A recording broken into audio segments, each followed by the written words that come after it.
நாம் அனைவருமே வேதத்தை எடுத்துக்கொள்வோம். நாம் அனைவரும் செபிப்போமாக. பரலோக பிதாவே, இந்த வார்த்தைகள் உண்மை உள்ளவைகள். இந்த வார்த்தையின் மூலமாக எங்களோடு கூட பேசுங்க, எங்களை உடைங்க, எங்களை உருவாக்குங்க, ஞானத்தை கொடுங்க, புரிந்து கொள்ளக்கூடிய ஞானத்தை கொடுங்க ஏசப்பா. ஆண்டவரே, இதுல நான் என்ன கற்றுக்கொள்ள போகிறேன் என்ற ஞானத்தை கொடுங்க இயேசு சுவாமி. எங்களோடு கூட இருப்பீராக, ஆசீர்வதிப்பீராக, என்னையும் மறைத்துக் கொள்ளுங்க. இயேசுவி நாமத்தினாலே வேண்டிக் கொள்கிறேன் பிதாவே, ஆமேன். நிறைய நேரங்களில் பார்த்தீங்கன்னாக்கா இந்த இது வந்து ஒரு அகாடமிக் இயர் முடியுது. அதாவது ஃபைனான்ஷியல் அகாடமிக் இயர் சொல்லுவாங்க. ஸ்கூல்லையும் பார்த்தீங்கன்னா புது அகாடமிக் இயர் தொடங்க போகுது. ஸோ நம்ம எல்லாருக்குமே பார்த்தீங்கன்னா ஒரு அகாடமிக் இயர் முடியுது. அந்த மார்ச் வரைக்கும் பார்த்தீங்கன்னா ஃபைனான்ஷியல் இயர் சொல்லிகிட்டே இருப்பாங்க. அது முடிய போகுது எல்லா ஆஃபீஸ்லேயும் ஆடிட்டிங் நடக்கும், அது இது நடக்கும். நான் என்ன சொல்கிறேன், நம்மளுடைய ஆவிக்குரிய ஜீவியத்திலையும் இந்த ஏப்ரல்லேருந்து புதுசான ஒரு ஆசீர்வாதங்கள் தொடங்க போகுது. அல்லேலூயா. அவங்களுக்கு மட்டும் இந்த ஃபைனான்ஷியல் இயர், அகாடமிக் இயர், அந்த இயர் இந்த இயர் இல்லை. நம்முடைய வாழ்க்கையிலும் இந்த மார்ச் மாதம் வரைக்கும் முடிந்து விட்டது. ஆனால் நான் புதுசாக எதையோ போட்டு நான் தொடங்க போகிறேன். என்னுடைய ஆவிக்குரிய ஜீவியத்தில் புதுசாக நான் ட்ரை பண்ண போகிறேன் என்று சொல்லி இந்த காரியத்தை நம்ம பார்க்க போகிறோம். ஓகேவா? ஸோ எப்போவுமே நம்ம ஆசீர்வாதத்தில் தான் இருக்கிறோம் என்ற ஒரு நினைப்புக்குள்ளே நம்ம இருக்கிறோம்னாக்கா, நான் சொல்லுவேன், நீங்கள் அதிலே அப்படியே நின்றுடாதீங்க. அடுத்த லெவல், அடுத்த கட்ட ஆசீர்வாதத்தை பற்றி யோசிங்க. ஆமென். எத்தனை பேருக்கு இஷ்டம் அடுத்த லெவல் ஆசீர்வாதம்? பேசுவோம், யோசிப்போம், கை தூக்குவோம், செயல்பாட்டில் இருக்காது. கரெக்டா? செயல்பாட்டில் இருக்காது நிறைய பேருடைய வாழ்க்கையில். ஆனால் பேசுவோம், கனவு கண்டுக்கிட்டே இருப்போம். இந்த மாதிரி நான் அந்த மாதிரி செஞ்சிடறேன் பார். நம்ம செய்கிற காரியத்தை ஒரு 100 பேர் செஞ்சுட்டு இருப்போம் உலகத்தில். ஆனால் நம்ம தான் புதுசாக செய்கிற மாதிரி பண்ணிக்கிட்டு இருப்போம். ஆனால் அப்படி கிடையாது. கர்த்தர் கொடுக்குற ஆசீர்வாதங்கள் எப்படி இருக்கும் அதை நம்ம பார்த்தோம்னாக்கா அது நம்மளுக்கு ஒரு சந்தோஷமாக இருக்கும். அப்போஸ்தலர் எழுதின புஸ்தகம், அப்போஸ்தலர் 1வது அதிகாரம் எடுத்துக்கொள்ளுங்க. எல்லாருமே நல்லா பாருங்க, ரொம்ப தெளிவாக கவனிக்கணும். நான் கடைசியாக கண்டிப்பாக கேட்பேன். 4 பாயிண்ட்டை மட்டும் கேட்க மாட்டேன், நடுவில் நிறைய காரியங்களை கேட்பேன். அப்போஸ்தலர் 1வது அதிகாரம் 5வது வசனம். ஆகையால் நீங்கள் எருசலேமை விட்டு போகாமல் என்னிடத்தில் கேள்விப்பட்ட பிதாவின் வாக்குத்தத்தம் நிறைவேற காத்திருங்கள் என்று கட்டளையிட்டார். ஆமென். அல்லேலூயா. எருசலேமுக்கு போகாதீங்க, விட்டு போகாதீங்க.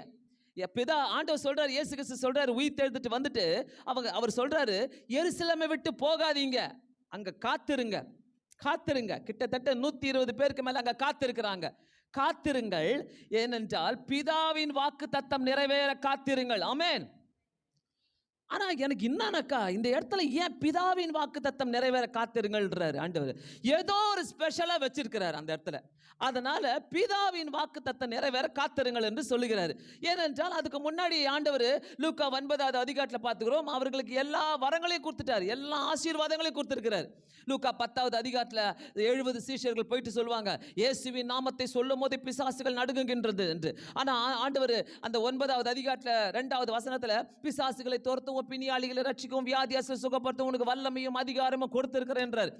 எல்லாத்தையும் கொடுத்துட்டு இந்த இடத்துல பர்டிகுலரா சொல்லிட்டு போறாரு, பிதா வரும் வரை எருசலேமை விட்டு போகாதீங்க.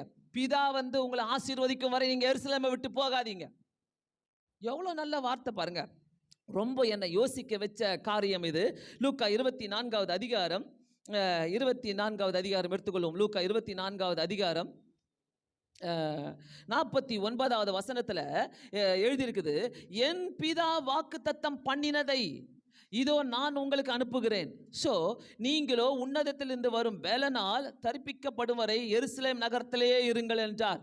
திருப்பி இந்த இடத்துல சொல்றார், இந்த இடத்துல என்ன சொல்றாரு, நீங்க எருசலேமிலே இருங்க. உங்களுக்கு பிதா அந்த அபிஷேகத்தை தரும் வரை நீங்க எருசலேமிலே இருங்க, எருசலேமிலே காத்திருங்கள். கர்த்தருக்கு காத்திருக்கிறது என்பது ரொம்ப ஒரு பெரிய விஷயம். ஆனா இந்த இடத்துல ஒரு பெரிய ஆசீர்வாதத்துக்காக காத்திருக்கிறாங்க, ஒரு பெரிய ஆசீர்வாதத்துக்காக.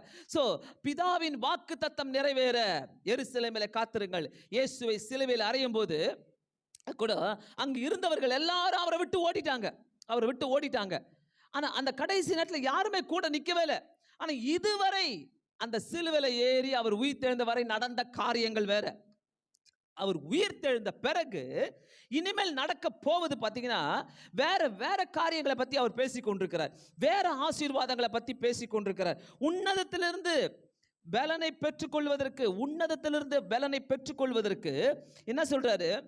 நீங்க காத்திருங்கள், அபிஷேகத்தால் நிரப்பப்படுவதற்கு எருசலேமிலே காத்திருங்கள் என்று சொல்கிறார். எருசலேமிலே அதுக்கு முன்பாக எல்லா வரங்களை குறித்து பார்க்கிறோம். ஆனா இந்த இடத்துல ஆண்டவர் சொல்றாரு, பிதாவின் வாக்குத்தத்தம் நிறைவேற எருசலேமிலே காத்திருங்கள். ரொம்ப அருமையா இருந்தது இதை படிக்கும் போது. இதை நீங்க ஆழமா சிந்திச்சு உட்கார்ந்து இதுல எனக்கு என்ன கிடைக்குதுன்னு நினைச்சாதான் இந்த செய்தியே புரியும், இல்லைன்னா புரியாது. ஆசீர்வாதத்துக்காக இதுவரைக்கும் பெறாத ஆசீர்வாதத்தை பெற்றுக்கொள்ள கர்த்தர் அவர்களை காத்திருக்க சொல்கிறார். இதுவரை நீ பெறாத ஆசீர்வாதம், இதுவரை நீ பெற்றிராத ஆசீர்வாதத்தை பெற்றுக்கொள்ள நீ காத்திருன்றார். காத்திரு, பிதா உனக்கு சொல்லும் வரை நீ காத்திரு. பிதா உன்னிடத்தில் பிதாவின் வாக்கு தத்தம் உன்னிடத்தில் நிறைவேறும்படி காத்திருன்றார். ஸோ அவர்கள் அடுத்த லெவல் ஆசீர்வாதத்துக்கு, அடுத்த கட்டத்து ஆசீர்வாதத்திற்காக காத்திருக்கிறார்கள். அந்த அதிகாரத்தை நீங்கள் அப்போஸ்தலர் படிச்சீங்கன்னாக்கா ரொம்ப தெளிவாக இருக்கும் அவங்க காத்திருந்த நேரங்கள். இதுவரைக்கும் சில ஆசீர்வாதங்கள் கிறிஸ்துவத்தில் பெற்றுக்கொண்டார்கள், வார்த்தையை கற்றுக்கொண்டார்கள், அதிகாரத்தையும் வல்லமையும் கற்றுக்கொண்டார்கள், அதை பிராக்டிஸ் பண்ணாங்க. ஆனா இயேசு கிறிஸ்து இன்னும் அடுத்த கட்ட ஆசீர்வாதத்துக்காக காத்திருக்க சொல்லுகிறார். அடுத்த கட்ட ஆசீர்வாதம் வாழ்க்கையில என்னைக்குமே அடுத்த கட்ட ஆசீர்வாதம் என்பது ரொம்ப முக்கியம். அடுத்த லெவல் ஆசீர்வாதம், ஆமென். அடுத்த லெவல் ஆசீர்வாதம் நிறைய பேருக்கு கண்டிப்பா அடுத்த லெவல் ஆசீர்வாதம் ரொம்ப முக்கியமானதாக இருக்குது. இன்று நம்முடைய தியானமே அடுத்த லெவல், அடுத்த கட்ட ஆசீர்வாதம் எதுவா இருக்கும்? எதுவா இருக்கும்? என் காரா, என் வீடா, என் ஜாபா, என்னுடைய இதா? அடுத்த கட்ட ஆசீர்வாதம் எதுவா இருக்கும்? நிறைய பேர் நினைக்கிறதெல்லாம் என்ன நினைக்கிறோம்? அடுத்த லெவல் ஆசீர்வாதம் எனக்கு எப்படி இருக்கும்? சூப்பரா கல்யாணம் பண்ண போறேன் பாரு, சூப்பரா வாழ போறேன் பாரு, நல்ல ஒரு வீடு கட்ட போறேன் பாரு, நல்ல ஒரு கார் வாங்க போறேன் பாரு, பிரம்மாண்டமா வாழ போறேன் பாரு, ஃபாரின் போக போறேன் பாரு. அடுத்த லெவல் நம்ம நினைக்கிறதெல்லாம் இதுதான் அடுத்த லெவல் ஆசீர்வாதம். ஆனா கர்த்தர் வேதத்தின் பிரகாரம் நமக்கு என்ன சொல்லுகிறார்? அடுத்த லெவல் ஆசீர்வாதம் எப்படி இருக்கும்? ஸோ இன்னைக்கு பார்க்க போற தியானமே பார்த்தீங்கன்னா அடுத்த லெவல் ஆசீர்வாதம். ஒரு லெவல் ஆசீர்வாதத்தில் வாழ்ந்து கொண்டு, ஒரு லெவல் ஆசீர்வாதத்தில் நம்ம வாழ்ந்து கொண்டிருக்கிறோம். அடுத்த லெவல் ஆசீர்வாதத்துக்கு நம்ம வர வேண்டும். அதை தான் நம்மளுக்கு தெரியல. ஆனால் நம்ம ஜெபிக்கிறதெல்லாம் ஆண்டவரே என்னை ஆசீர்வதியும் ஆசீர்வதியும். 15-20 ஆண்டுகளாக, வருடங்களாக ஒரே விதமான ஆசீர்வாதத்தில் நம்ம வாழ்ந்து கொண்டிருப்போம். அடுத்த லெவலை பற்றி நம்ம யோசிக்கவே மாட்டோம். 15 வருஷம், 20 வருஷம் ஒரே ஆசீர்வாதம். இதுவே எனக்கு பெருசு, இதுவே எனக்கு பெருசு, இதுவே எனக்கு பெரிய ஆசீர்வாதம் என்று சொல்லி அதே பாட்டை பாடிக்கிட்டே இருப்போம் 15-20 வருஷங்களாக. நம்முடைய ஆசீர்வாதங்கள் எல்லாம் பார்த்தீங்கன்னாக்கா மத்தேயு 13:23 சொல்ற பிரகாரம் 30, 60, 100 மடங்கு பலன் தர வேண்டும். ஆமென். நம்ம விதைக்கிற விதைகள் எப்படி பலன் தர வேண்டுமா? 30, 60, 100 பலன் தர வேண்டும். அப்படிதான் ஆசீர்வாதங்களை நம்ம உயர்த்து கொண்டே போக முடியும். உயர்த்து கொண்டே. கொஞ்சம் யோசிங்க, கொஞ்சம் யோசிங்க. எந்த லெவல் ஆசீர்வாதத்துக்கு நீங்க மேலே ஏறுறீங்க? எந்த லெவல் ஆசீர்வாதத்தில் நீங்க அப்படியே நின்றுட்டீங்க? எந்த லெவல் ஆசீர்வாதத்தை குறித்து நீங்க போதண்டாப்பா இதுக்கு மேலே வேணான்னு சொல்லி நின்றுட்டீங்க? கொஞ்சம் யோசிங்க. இன்னைக்கு காலையில் கர்த்தர் நம்மளை யோசிக்க வைக்க வேண்டிய காரியம் நீ அடுத்த கட்ட ஆசீர்வாதத்தை யோசி. அடுத்த லெவல் ஆசீர்வாதம் ஒன்று இருக்குது. நம்ம அனைவருமே கர்த்தர் ஒரு லெவல் ஆசீர்வாதத்துக்கு வைத்திருப்பது உண்மைதான். ஒரு லெவலுக்கு கொண்டு போவார். ஒரு இந்த லெவல் இல்லாமல் அடுத்த லெவலுக்கான. ஆனால் அது போதாது. அடுத்த கட்ட ஆசீர்வாதம் அது என்கிட்ட வரணும். அதை தான் நம்ம இந்த இடத்துல நம்ம பார்க்க போகிறோம். ரொம்ப திட்டம் தெளிவமாக பார்க்க போகிறோம். ஸோ நம்ம பிஸ்னஸ் பண்ணிக்கிறவங்க அடுத்த லெவல் வளர்ச்சியை குறித்து எண்ணிக்கிட்டே இருப்பாங்க. அவங்க யோசிச்சுக்கிட்டே இருப்பாங்க. எல்லா பிஸ்னஸ் செய்கிறவங்களும் அடுத்த வளர்ச்சி, அடுத்த முயற்சி எப்படி இருக்கும், அதை கண்டிப்பாக நம்ம எப்படி உயர்த்த வேண்டும் அப்படி தான் யோசிப்பாங்க. நம்முடைய குடும்பங்களில் அடுத்த லெவல் ஆசீர்வாதம் வர வேண்டும் என்று சொல்லி, அடுத்த நம்மளுடைய ஆவிக்குரிய ஜீவியத்தில் அடுத்த லெவல் ஆசீர்வாதம் வர வேண்டும் சொல்லி, நம்மளுடைய வாழ்க்கையில் எல்லா சூழ்நிலையிலும் அடுத்த லெவல் ஆசீர்வாதம் வர வேண்டும் சொல்லி நம்ம யோசிப்போம். நம்மளால் செய்ய முடியுமா முடியாதான்னு தெரியாது, நம்ம அச்சீவ் பண்ணுவோமா பண்ண மாட்டோமான்னு தெரியாது. ஆனால் யோசனையிலே இருந்துக்கிட்டே இருப்போம். அடுத்த லெவல் ஆசீர்வாதத்தை நான் எப்படி பெற்றுக்கொள்வது, நான் எப்படி வாழ முடியும், அடுத்த கட்ட ஆசீர்வாதம் எப்படி இருக்கும், நான் எங்க இழந்துட்டு நிற்கிறேன், நான் எப்படி கேட்கணும் ஆண்டவரை, ரொம்ப முக்கியம். ஸோ எது நமக்கு அடுத்த லெவல் ஆசீர்வாதம், இந்த கேள்வியை நான் கேட்டுக்கிட்டே இருப்பேன் நடுவில். எது நமக்கு அடுத்த லெவல் ஆசீர்வாதம்? யாரை கேட்டாலும் எதையாவது ஒன்றை சொல்லுவாங்க. வீடு வாங்க வேண்டும், கார் வாங்க வேண்டும், ஃபாரினுக்கு போக வேண்டும், நல்ல வரம் கிடைக்க வேண்டும். அதாவது இருக்கிறவைகளை குறித்தே யோசித்து கொண்டிருப்போம். சுத்தி சுத்தி வளைச்சு பார்த்தீங்கன்னா இருக்கிறவைகளையே இதுதான் ஆசீர்வாதம் நம்ம நினைப்போம். நம்ம பிள்ளைகள் நல்ல உயர்ந்த ஸ்தானத்தில் வர வேண்டும், எல்லாம் இதுதான் ஆசீர்வாதம், நம்மளுக்கு வேற கிடையாது, இதை விட்ட நம்ம என்ன கேட்கறது, நிறைய இருக்குதுங்க. ஆண்டவர் எப்பவுமே சொல்லுவார், நீ நினைக்காததை நான் செய்வேன்வார். அது எனக்கு ரொம்ப பிடிக்கும். நீ நினைக்கிறதெல்லாம் நான் செய்ய மாட்டேன், நீ நினைக்காததை நான் செய்வேன்றாரு. ஸோ வேதத்தின் அடிப்படையில் நம்ம பார்க்க போகிறோம், எது நமக்கு அடுத்த கட்ட ஆசீர்வாதம், அதாவது எது என் சந்ததிக்கு அடுத்த கட்ட ஆசீர்வாதம், எது என்னுடைய ஊழியத்திற்கு அடுத்த கட்ட ஆசீர்வாதம், எது என்னுடைய பிஸ்னஸுக்கு அடுத்த கட்ட ஆசீர்வாதம். நம்பர் 1, அப்போஸ்தலர் 1வது அதிகாரம் 5வது வசனம், பிதாவின் வாக்குத்தத்தம் நிறைவேற காத்திருங்கள் என்று கட்டளையிட்டார். இந்த வசனத்தை நான் அடிக்கடி சொல்லிக்கிட்டே இருப்பேன். பிதாவின் வாக்குத்தத்தம் நிறைவேற நீங்கள் காத்திருங்கள் என்று கட்டளையிட்டார். நம்பர் 1 அங்க போட்டுக்குது பாருங்க, பிதாவின், அதாவது பிதாவின் வாக்குத்தத்தம் நிறைவேற காத்திருங்கள். ஸோ நம்பர் 1 என்னன்னாக்கா, இன்னும் நிறைவேறாத வாக்குத்தத்தங்கள், நமக்கு கிடைக்காத வாக்குத்தத்தங்கள் நிறைவேற வேண்டும். அல்லேலூயா. இப்போ புரிஞ்சுச்சா? நம்பர் 1 பாயிண்ட், நிறைவேறாத வாக்கு தத்தங்கள் நிறைய இருக்குதுப்பா. 5 வருஷத்துக்கு முன்னாடி உனக்கு ஆண்டவர் வாக்கு தத்தம் கொடுத்தாரு, 10 வருஷத்துக்கு முன்னாடி உனக்கு வாக்கு தத்தம் கொடுத்தாரு, நீ மறந்துட்ட, அவர் மறக்கல. ஆமென். நீ மறந்திருக்கலாம், ஆனா அவர் மறக்கல. ஸோ நம்பர் 1 பாயிண்ட் நான் சொல்றேன், இன்னும் நிறைவேறாத வாக்கு தத்தங்கள் தான் என்னுடைய ஆசீர்வாதங்கள். ஆமா, ஆண்டவர் சொல்றாரு, செழிப்பான இடங்களை உனக்கு தருவேன், உனக்கு பிரம்மாண்டமான இடங்களை நான் உனக்கு தருவேன். இருக்கிறோமா பிரம்மாண்டமான இடத்துல, பெரிய வீட்டை தருவேன். இருக்கிறோமா பெரிய வீட்டில், பெரிய பிஸ்னஸை தருவேன். பெரிய பிஸ்னஸ் செஞ்சுட்டு கொண்டு இருக்கிறோமா, நீ பெரிய பிஸ்னஸ் மேன் ஆவ, உன்னுடைய பிஸ்னஸ் அது மாதிரி நம்ம இருக்கிறோமா? நல்லா கேட்டுக்கங்க, இன்னும் நிறைவேறாத வாக்கு தத்தங்கள் உங்க கையில் இருக்குது, உங்க கையில் இருக்குது. வார வாரம் வந்து எடுக்கிறோம், மாசம் மாசம் வந்து எடுக்கிறோம், வார வாரம் கர்த்தர் வாக்கு தத்தங்களை கொடுக்கிறாரு. நிறைவேறுமா? நிறைவேறாத வாக்கு தத்தங்கள் நிறைய இருக்கிறது. நிறைய ஆசீர்வாதங்களை பெற்றிருக்கிறோம். நம்ம இன்னும் நிறைவேறாத வாக்கு தத்தங்கள் நம்முடைய ஆசீர்வாதங்களாக இருக்கிறது. இன்னும் நிறைவேறாத வாக்கு தத்தங்கள்.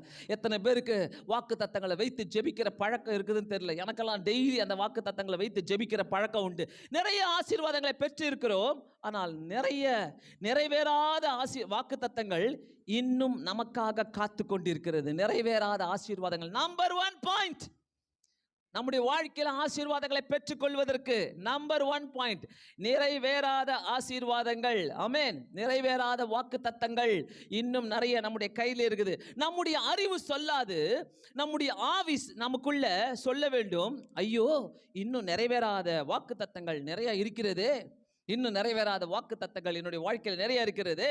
30 ஆசீர்வாதங்கள் நடந்திருக்கலாம், அதை 60 மாற்றுது யாரு? அது 60 மாறணுமே.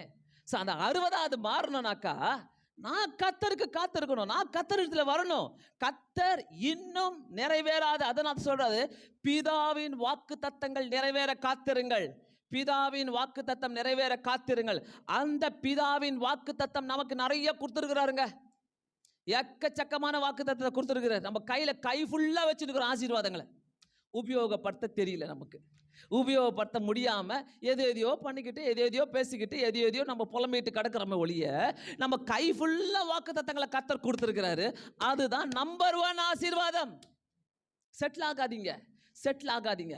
இது போதும் எனக்கு, இது போதும் எனக்கு, இது போதும் செட்டில் ஆகாதீங்க. ஏன்னாக்கா கர்த்தர் அதை பார்க்கல. அவர் அடுத்த லெவல், அடுத்த கட்டத்துக்கு உன்னை உயர்த்த வேண்டும் என்று தான் நினைக்கிறார். இன்னும் நிறைவேறாத வாக்கு தத்தங்கள் நம்முடைய வாழ்க்கையில் நிறைவேறப்பட வேண்டும். கானான் தேசத்தை சுதந்திரித்து கொண்டு யோசுவாவை யோசுவா கிட்ட கர்த்தர் சொல்றாரு. ரொம்ப அருமையான வசனம், நான் என்ஜாய் பண்ணி வாசித்தேன்.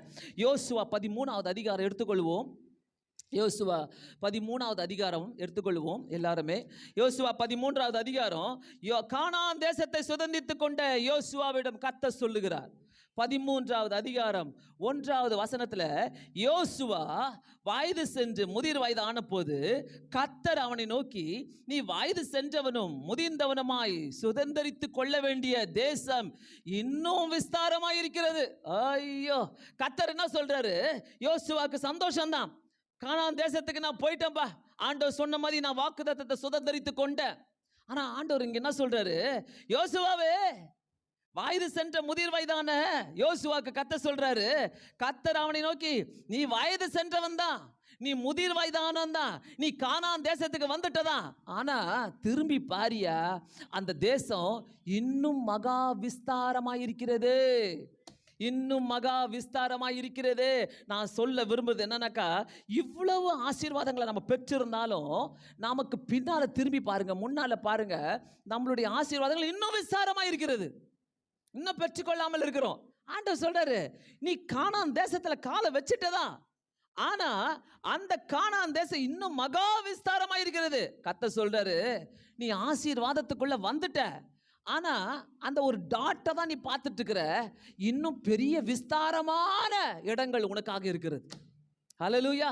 இன்னும் மகா விஸ்தாரமான நிறைய ஆசீர்வாதங்கள் உனக்காக காத்துட்டு இருக்கிறது.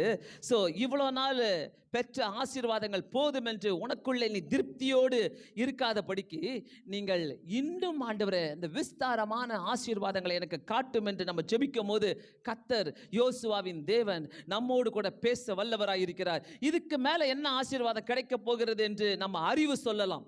இதுக்கு மேலே என்ன ஆசீர்வாதம்? நிறைய பேர் நினைச்சிருப்பீங்க, எல்லாமே நல்லா இருக்குதே, சூப்பராக இருக்குது, இது போதும், இது போதும், இது போதும், இது போதும். நம்ம அப்படிதான் நினைப்போம். இந்த இந்த இந்த ஸ்டேட்டஸ் எனக்கு போதும், இந்த நிலைமை எனக்கு போதும், இந்த படிப்பு எனக்கு போதும், இந்த வேலை எனக்கு போதும், இந்த உயர்வு எனக்கு போதும். இல்ல, மகா விஸ்தாரமானது நம்முடைய ஆசீர்வாதங்கள். ஒரு ஆசீர்வாதம் மட்டுமல்ல, கர்த்தர் ஆசீர்வாதத்துக்கு உன்னுடைய குவாலிஃபிகேஷனை கேட்கல, உன்னுடைய எக்ஸ்பீரியன்ஸை கேட்கல, உங்களுடைய எந்த ஒரு நிலைமையும் கேட்கல. கர்த்தர் உங்களுடைய ஆசீர்வாதங்களுக்கு கேட்கிறது விசுவாசம். ஆமென். விசுவாசம் இருக்குதுனாக்கா, ஆண்டவரே நான் உங்களை தான் பார்ப்பேன், நீங்கள் செய்யுங்கன்னு சொல்லும் போது பிதாவின் வாக்கு தத்தங்கள் நிறைவேற கர்த்தர் காத்து கொண்டு இருக்கிறார். ஹல்லேலூயா, ஆமென். ஆனால் வேதம் சொல்லுகிறது, கர்த்தர் சொல்லுகிறார், உங்கள் ஆசீர்வாதங்களை இன்னும் மகா விஸ்தாரமாய் இருக்கிறது, சுதந்திரத்து கொள்ள இன்னும் சுதந்திரத்து கொண்டால் இன்னும் அநேக நன்மைகளை பெற்றுக்கொள்வீர்களாம். இன்னும் அநேக நன்மைகள், இன்னும் நமக்காக இருக்கிற ஆசீர்வாதங்களை நம்முடைய கண்கள் கண்டதும் இல்லை, காதுகள் கேட்டதும் இல்லை, நம்முடைய இருதயத்தில் தோன்றதும் இல்லை. நம்ம பார்க்கல, நம்முடைய ஆசீர்வாதங்களை இன்னும் பார்க்காம இருக்கிறோம். But we are satisfied. நம்ம என்ன சொல்றோம்? ஐயோ அப்பா, எல்லாருக்கும் முன்னாடி கௌரவமா வாழ்ற, அது போதும், எல்லாருக்கும் முன்னாடி இப்படி வாழ்ற, அப்படி இல்ல இல்ல இல்ல, உயர்ந்துகிட்டே போங்க, உயர்ந்துகிட்டே போங்க. உங்க கையில வாக்குத்தத்தம் இருக்குதா, அதுதான் உங்க ஆசீர்வாதம். நம்பர் 1, உங்க ஆசீர்வாதமே உங்க வாக்குத்தத்தம் தாங்க. எத்தனை பேர் உபயோகப்படுத்திக்கிறோம்? டெய்லி வார வாரம் எடுத்துக்கொள்கிறோம்ல, வார வாரம் ஆண்டவர்கிட்ட சொல்லி ஜெபம் பண்ணுங்க, ஆண்டவரே இந்த வாக்குத்தத்தத்தை எனக்கு தான், எனக்கு தான், எனக்கு தான், எனக்கு தான் ஆண்டவரே, எனக்கு தான் ஆண்டவரே. இவ்வளவு நன்மையை பெற்ற நம்முடைய ஆசீர்வாதங்களுக்கு நன்றி சொல்லி நிறைவேறாத வாக்குத்தத்தங்களுக்கு விசுவாசித்து ஜெபம் பண்ணுங்கள். ஆமென் சொல்லுவோமா? தூங்குறீங்களா? முதல் பாயிண்ட் என்னது? நிறைவேறாத ஆசீர்வாதங்கள் வாக்கு தத்தங்களுக்காக ஜெபிக்க வேண்டும். அல்லேலூயா. லூக்கா 24:44 சொல்லுகிறது, மோசேயின் நியாயப்பிரமாணத்திலும், இயேசு கிறிஸ்து சொல்றாரு, மோசேயின் நியாயப்பிரமாணத்திலும் தீர்க்கதரிசியின் ஆகமங்களிலும் சங்கீதங்களிலும் என்னை குறித்து எழுதியிருக்கிறவர்கள் நிறைவேற வேண்டும். எல்லாம் இயேசு கிறிஸ்து சொல்றாருங்க, என்னை பத்தி எழுதிக்கிறதெல்லாம் நிறைவேற வேண்டும். எங்க எழுதிக்குது? மோசேயின் ஆகமங்களிலே எழுதியிருக்கிறது, தீர்க்கதரிசியின் ஆகமங்களிலே எழுதியிருக்கிறது, சங்கீதங்களிலே எழுதியிருக்கிறது. என்னை பத்தி எழுதுனதெல்லாம் நிறைவேறணும். நான் என்ன சொல்லுவேன்? எனக்காக கொடுக்கப்பட்ட வாக்கு தத்தங்களை எல்லாம் நிறைவேற வேண்டும். என் கூட சேர்ந்து சொல்றவங்க சொல்லுங்க, என் கூட ஆண்டவரே எனக்காக கொடுக்கப்பட்ட வாக்கு தத்தங்கள் எல்லாம் நிறைவேற வேண்டும். அல்லேலூயா. நீ எப்படி விசுவாசிக்கிறியோ அப்படிதான். அல்லேலூயா, ஆமென். அவர் பாருங்க, கையை தூக்கினே இருக்கிற நடுவில் உட்காந்துங்க, ஏன்னா அவரு ரெடியாகிறாரு, எங்க போனாலும் அப்படி பிடிச்சிப்பாரு ஆசீர்வாதத்தை. அந்த மாதிரி இருக்கணும். எந்த ஆசீர்வாதம் ஆண்டவரே நீர் எனக்காக வைத்திருக்கிற வாக்கு தத்தங்கள்லாம் என்னுடைய அடுத்த கட்ட ஆசீர்வாதம். ஆமென். வேதத்தில் எனக்காக கொடுக்கப்பட்ட வாக்கு தத்தங்கள், எனக்காக எழுதப்பட்டவைகள் எல்லாமே நிறைவேற வேண்டும். இயேசு கிறிஸ்து சொல்றாரு, எல்லாமே நிறைவேறும். சங்கீதங்களிலும் தீர்க்கதரிசிகளிலும் ஆகமங்களிலும் மோசேயின் ஆகமங்களிலும் சொல்லப்பட்ட எல்லா காரியங்களும் நிறைவேறும், என் வாழ்க்கையில் நிறைவேற வேண்டும். ஆமென். அந்த வாஞ்சை நமக்கு இருக்கணும். அந்த வாஞ்சை நமக்காக எழுதப்பட்ட வாக்குத்தத்தங்கள், கொடுக்கப்பட்ட வாக்குத்தத்தங்கள் நிறைவேற வேண்டும். 30 நிறைவேறி இருக்கலாம், இன்னும் 30, அடுத்த 30க்கு ட்ரை பண்ணுங்க. அடுத்த 30, ஆண்டவரே அடுத்த 60, அடுத்த 100. ஜெபம் மட்டும் பண்றோம்ல, 30, 60, 90, 100 மாற்றும் ஆண்டவரே. நான் சொல்றேன், என்னுடைய ஆசீர்வாதங்களும் 30, 60, 90, 100 மாற்றும் ஆண்டவரே. மாறிக்கிட்டே போட்டோம், ஆசீர்வாதங்கள் மாறிக்கிட்டே போட்டோம். என்ன எப்படி ஆயிட்டீங்க? எனக்குள்ளே இருக்கிறவர் பெரியவருங்க, எனக்குள்ளே இருக்கிறவர் வித்தியாசமானவருங்க. எனக்கு ஆசீர்வாதம் வேணும்னாக்கா ஒருத்தரையும் நீங்க பார்க்க வேணாம், போயிட்டே இருக்கலாம். வாக்கு தத்தத்தை நம்பி போயிட்டே இருங்க. ஹல்லேலூயா. அந்த தேவன் நமக்காக இன்னும் நிறைய காரியங்களை செய்கிற தேவனாயிருக்கிறார். இன்னும் நிறைவேறாத வாக்கு தத்தங்களுக்காக ஜெபியுங்கள். தேவன் நமக்கு கொடுக்க வல்லவராயிருக்கிறார். ஹல்லேலூயா. வாக்கு தத்தம் பண்ணப்பட்ட தேசம் எகிப்து தேசத்தை விட்டு இஸ்ரவேல் ஜனங்க கானான் தேசத்துக்கு பெருங்கூட்டமாக கொண்டு போறாங்க. அந்த நல்ல இந்த பாயிண்ட் ரொம்ப நல்லா கவனிங்க.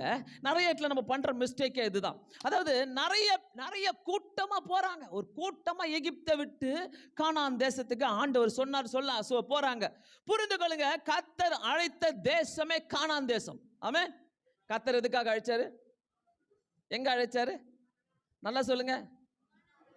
தூங்குற மூஞ்சல எனக்கு வேண்டாம். என்ன? ஏன்னா நீ பைபிள் படிக்கலனா தான் தூங்க, உனக்கு ஒன்றும் புரியாது. எகிப்துனா புரியாது, உனக்கு இஸ்ரவேல் ஜனங்கன்னா புரியாது. நீ பைபிளை படிக்கலன்னு அர்த்தம். என்ன? பைபிளை பற்றி உனக்கு தெரியுது, ஆனால் தான் அப்படியே தூங்குற மூஞ்ச, பாஸ்டர் என்னமோ பேசுகிறாங்க, நீ வா தூங்குற, நான் இங்கே பேசு. ஏன்னா உனக்கு பைபிள் தெரியாதனால எனக்கு தூங்குற மாதிரி நீ நான் விட்ற மாதிரி இல்லை. இன்னைக்கு அடுத்த கட்ட ஆசீர்வாதம் எனக்கு வேணும் ஐயா. ஹல்லேலூயா, ஹல்லேலூயா. உனக்கு புரியலன்னா நீ அடுத்த கட்ட ஆசீர்வாதத்துக்கு போக முடியல, போக மாட்டேன், நீ சோம்பேறின்னு அர்த்தம். ஹல்லேலூயா. நான் போனேன், நான் கத்திக்கிட்டே இருக்கிறீங்க, நான் போகையே ஆகணும் அடுத்த லெவலுக்கு. இதெல்லாம் எனக்கு பத்தாது. ஆமென். ஹல்லேலூயா. சோ புரிந்து கொள்ளுங்க, கர்த்தர் அழைத்த தேசமே கானான் தேசம். ஆமென். கானான் தேசம் போகிற வழியில கர்த்தர் என்ன பண்றாரு? ஒரே மனோராங்க, என்ன ஆண்டவரே, என்ன ஆசீர்வாதத்தை கொடுக்குறேன்னு சொன்னீங்களே, நீங்க என்ன பண்றீங்க? என்ன ஆண்டவர் போனா போச்சு, போ. உனக்கு மன்னாவை கொடுக்குறாரு போற வழியில, தண்ணியை கொடுக்குறாரு போற வழியில. ஆண்டவர் என்ன சொல்றாரு? எல்லாத்தையும் கொடுக்குறாரு. வழியில மன்னாவை தருகிறார், தண்ணியை தருகிறாரு. நன்மைகளை பார்க்கிறாங்க, எல்லா நன்மையும் பார்க்கறாங்க. ஆண்டவர் நம்மளை எகிப்துல இருந்து கூட்டு வந்தாரு, நல்லா போஷிக்கிறாரு வழியிலன்னு சொல்லிட்டு எல்லா நன்மையும் நல்ல நன்மைலாம் அனுபவிக்கிறாங்க. புரிந்து கொள்ளுங்க, நடுவில் கொடுப்பது எல்லாம் வாக்குத்தத்தம் இல்லை. இவைகள் எல்லாம் அவருடைய கிருபையால் நடக்கிறது. ஹல்லேலூயா. அவருடைய கிருபையால் மன்னாவை தருகிறார், அவருடைய கிருபையால் தண்ணீரை தருகிறார், அவருடைய கிருபையால் அவருடைய செருப்பு கூட தேயாமல் இருக்கிறது, அவருடைய கிருபையால் அவருடைய வஸ்திரங்கள் பாழாய் போகாமல் இருக்கிறது. ஆனா இந்த இடத்துல நான் சொல்றேன், கர்த்தர் சொன்னதே என்னது? உனக்கு என்ன தருவேன்? கானான் தேசம். சோ கர்த்தர் கரெக்டா கொண்டு போய் அவங்களை கானான் தேசத்துல விடுறார். உனக்கு ஒன்று சொல்லிட்டாருனாக்கா அதை செய்யாமல் இருப்பாரோ? செய்யாமல் இருக்கவே மாட்டாரு. நான் சொல்றேன், நடுவில் கிடைக்கிற உன்னுடைய ஜிமிக்கி, நடுவில் கிடைக்கிற உனக்கு காஸ்ட்லி ட்ரெஸ்ஸு, நடுவில் கிடைக்கிற உனக்கு வளையல், நடுவில் கிடைக்கிற உன்னுடைய செயின், நடுவில் கிடைக்கிற உன்னுடைய பைக்கு, நடுவில் கிடைக்கிற கிருபங்க, கிருபை. நடுவில் கிடைக்கிறது எல்லாமே கிருபை. உனக்கு ஒரு பைக்கை கொடுத்தாரா, உனக்கு ஒரு காரை கொடுத்தாரா, உனக்கு ஒரு சைக்கிளை கொடுத்தாரா? கிருபை.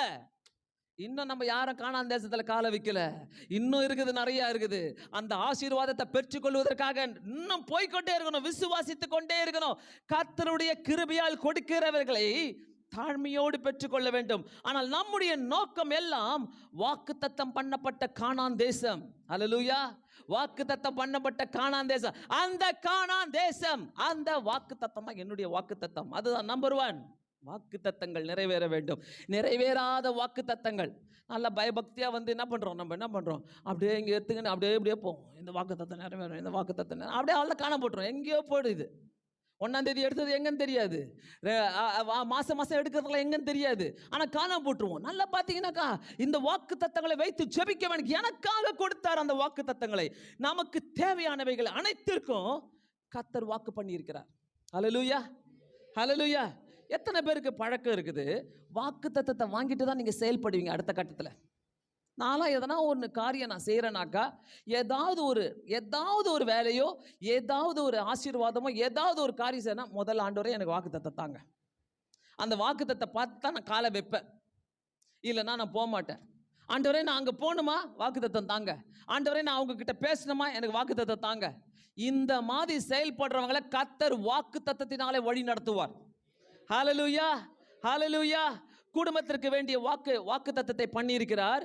சரீர சுகத்திற்கு வேண்டிய வாக்குத்தத்தத்தை பண்ணியிருக்கிறார். கையின் பிரயாசங்களை ஆசீர்வதிக்க வாக்குத்தத்தங்களை பண்ணியிருக்கிறார். உங்க பிசினஸ் ஆசீர்வதிக்க வாக்குத்தத்தங்களை பண்ணியிருக்கிறார். உலகத்தில் வளர்ச்சிக்கு, அநேக வளர்ச்சிக்கு கர்த்தர் வாக்குத்தத்தம் பண்ணியிருக்கிறார். உன் தேசத்தை நான் இப்படி செழிப்பாய் வைப்பேன் என்று சொல்லி தேவன் வாக்குத்தத்தத்தை பண்ணியிருக்கிறார். எல்லாமே பார்த்தீங்கன்னாக்கா அடுத்த கட்ட ஆசீர்வாதத்தில் தான் இருக்கிறது. எது எனக்கு அடுத்த கட்ட ஆசீர்வாதம்? நம்பர் 1, அலர்ட்டா இருக்கிறீங்க, சூப்பர். நிறைவேறாத ஆசீர்வாதங்கள், நிறைவேறாத ஆசீர்வாதங்கள். தேவன் சொல்லுவதெல்லாம் வாக்கு தத்தம் பண்ணப்பட்டவைகள் அனைத்தும் என்னுடைய அடுத்த கட்ட ஆசீர்வாதம். என்ன சொன்ன வாக்கு தத்தங்களை நிறைவேறுமானால் அவருடைய வாக்கை நம்பணும், அவருடைய வாக்கு தத்தத்தை நம்பணும். இன்னையிலிருந்து நான் அவருடைய வாக்கு தத்தத்தை நம்புறேன். அதுதான் என்னுடைய அடுத்த கட்ட ஆசீர்வாதம். ஆமென். ரோமர் 4வது அதிகாரம் 18லேருந்து 23 பார்த்தீங்கன்னாக்கா, ஆபிரகாமின் சரீரம் செத்து போயிட்டு, சாராளுடைய கர்ப்பமும் செத்து போயிட்டு, அதில் நம்பிக்கை இல்லாத சூழ்நிலை. ஆபிரகாம் நம்பினது 4:21 தேவன் வாக்குத்தத்தம் பண்ணினதை நிறைவேற்ற வல்லவராய் இருக்கிறார் என்று முழு நிச்சயமாய் நம்பி தேவனை மகிமைப்படுத்தி விசுவாசத்திலே வல்லவனானான். ஹல்லேலூயா, ஹல்லேலூயா. எத்தனை பேர் கவனிச்சிங்க? ஆண்டவர் சொல்லிட்டார் உனக்கு குழந்தை தர போறேன்ட்டு. என்ன, உனக்கு குழந்தைய நான் கொடுப்பேன். ஆனால் குழந்தை கொடுக்கல. ஆனால் வாக்கு தத்தத்தை கொடுக்குறாரு. ஆண்டவர் வாக்கு தத்தத்தை கொடுக்குறாரு. நல்லாவே தெரியும் கர்ப்பம் செத்து போயிட்டு, ஆபிரகாமின் சரீரம் செத்து போயிட்டு என்று. ஆனால் கர்த்தர் கொடுக்குற வாக்கு தத்தம் பார்த்தீங்கன்னா, இந்த 4:21 தேவன் வாக்கு தத்தம் பண்ணினதை நிறைவேற்ற வல்லவராய் இருக்கிறார். சர்வ வல்லமுள்ள தேவனுங்க. அந்த வாக்கு தத்தத்தை நீ எத்தனை முறை சொல்றியோ அவர் கேட்டுக்கிட்டே இருக்கிறார். அல்லேலூயா.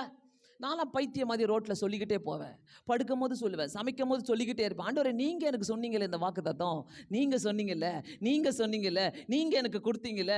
சொல்லிக்கிட்டே இருங்க. உங்கள் கவலையை யோசிக்க மாட்டீங்க, உங்கள் எந்த கவலையை நீங்கள் யோசிக்க மாட்டீங்க. வாக்கு தத்தத்தை சொல்லிக்கிட்டே இருங்க. நிறைவேற்ற வல்லவராய் இருக்கிறார். முழு நிச்சயமாய் நம்பினாராம். முழு நிச்சயமாய் நம்பினார். ஸோ கொடுக்கிற வாக்கு தத்தத்தை முழுசா நம்பணும். அதில் போய் நின்னுங்க டவுட் இருக்கக்கூடாது. ஆண்டவர் செய்வாரா, செய்ய மாட்டாரா, கொடுப்பாரா, கொடுக்க மாட்டாரா, இவர்கிட்ட பேசுறது சொன்னாரு, இவர் மூலமாக பேசுவாரா, இவர் மூலமாக செய்வாரா, அந்த கவலையே வேணாம். கர்த்தர் செய்வார்னா அவர் செய்ய வல்லவராயிருக்கிறார். முழு நிச்சயமாய் நம்பி தேவனை மகிமைப்படுத்தி விசுவாசத்திலே வல்லவனானானா. அதுதாங்க ஆபிரகாம் வாக்கு தத்தங்களை நிறைவேற்றுகிறவர். இன்னும் நிறைவேறாத வாக்கு தத்தங்களை நமக்காக அவர் நிறைவேற்ற வல்லவராய் இருக்கிறார். அதற்காக நாம் ஜெபிக்க வேண்டும். உனக்கு விரோதமாய் எழும்பும் எந்த ஆயுதமும் வாய்க்காதே போகும். ஆமென். வாக்குத்தத்தம் ஏசாயாவை எடுத்தீங்கன்னாக்கா வாசித்துக்கிட்டே இருக்கலாம், அவ்வளோ ஆசீர்வாதங்கள். நான் அடிக்கடி என்னுடைய வாழ்க்கையில் நான் சொல்லி ஜெபிக்கிற வசனங்கள். உனக்கு விரோதமாக எழும்பும் எந்த ஆயுதமும் வாய்க்காதே போகும் சொல்லிட்டு சொன்ன உடனே அந்த பிரச்சனை எங்கே போச்சுன்னே தெரியாது, எங்கே போனே தெரியாது, காணா போயிடும். அதுவும் அந்த 41:10 பார்த்தீங்கன்னாக்கா ஒரு வசனம் சொல்வார், உன்னோடு கூட போராடினவரை தேடியும் காணாது இருப்பாய். காணாவே போயிடுவாங்க, எந்த ஊருக்கு போனாங்கன்னே தெரியாது, அப்படி காணா போயிடுவாங்க. அப்படி ஜெபம் பண்ணுங்க. நம்ம கண் எதிர்க்க வேணும்னா கூட அவங்கள பார்க்க முடியாது. உன்னோடு கூட போராடிங்களோ தேடியும் நீ காணாது, அவர்கள் இல் பொறுவல் ஆவார்களாம். இதெல்லாம் சொல்லி ஜெபிக்கணும், பயப்படக்கூடாது. ஆண்டவரே மனசை பாதிக்கிறாங்க, ரொம்ப கஷ்டமாகுது, ஜெபம் பண்ணுங்க. ஆண்டவரே நீ பார்த்துக்கங்க, உங்க வாக்கு தத்தம் இருக்குது ஆண்டவரே. வாக்கு தத்தத்தை நம்புவோம் ஐயா, வாக்கு தத்தத்தை நம்புவோம். சும்மா வாயில நம்ம வடை சொல்லக்கூடாது. ஆசீர்வாதம் கொடுங்க, ஆசீர்வாதம் கொடுங்க, ஆசீர்வாதம் கொடுங்க. ஆண்டவர் எல்லாத்தையும் செய்ய வல்லவராயிருக்கிறார். ஜபத்தில் தினமும் வாக்கு தத்தங்களை சொல்லி ஜெபியுங்கள். உபாகமம் 28வது அதிகாரம் 1லிருந்து 14 வசனங்கள் சொல்லுகிறது. அத்தனை ஆசீர்வாதங்களை சொல்லுகிறார், அத்தனை ஆசீர்வாதங்கள். அதுல 2வது வசனத்துல தேவனுடைய பிரமாணங்களை கேட்டு அதன்படி செய்ய கவனமாய் இருங்கள். ஸோ பிரமாணங்களை கேட்டு அதன்படி செஞ்சாதான் இந்த ஆசீர்வாதங்கள்லாம் நிறைவேறும் சொல்லி அங்கே போட்டுக்குது. அவைகளை கேட்டு செய்யும் போது அவைகள் எல்லாம் உன்மேல் வந்து பலிக்கும் என்று எழுதப்பட்டிருக்கிறது. அவைகள் எல்லாம் வந்து உன்மேல் பலிக்குமா. 28வது அதிகாரத்தில் நீங்க வாஸ்து பார்த்தீங்கன்னா 1-14 ஆண்டவர் இப்படி எல்லாம் ஆசீர்வதிப்பீங்க.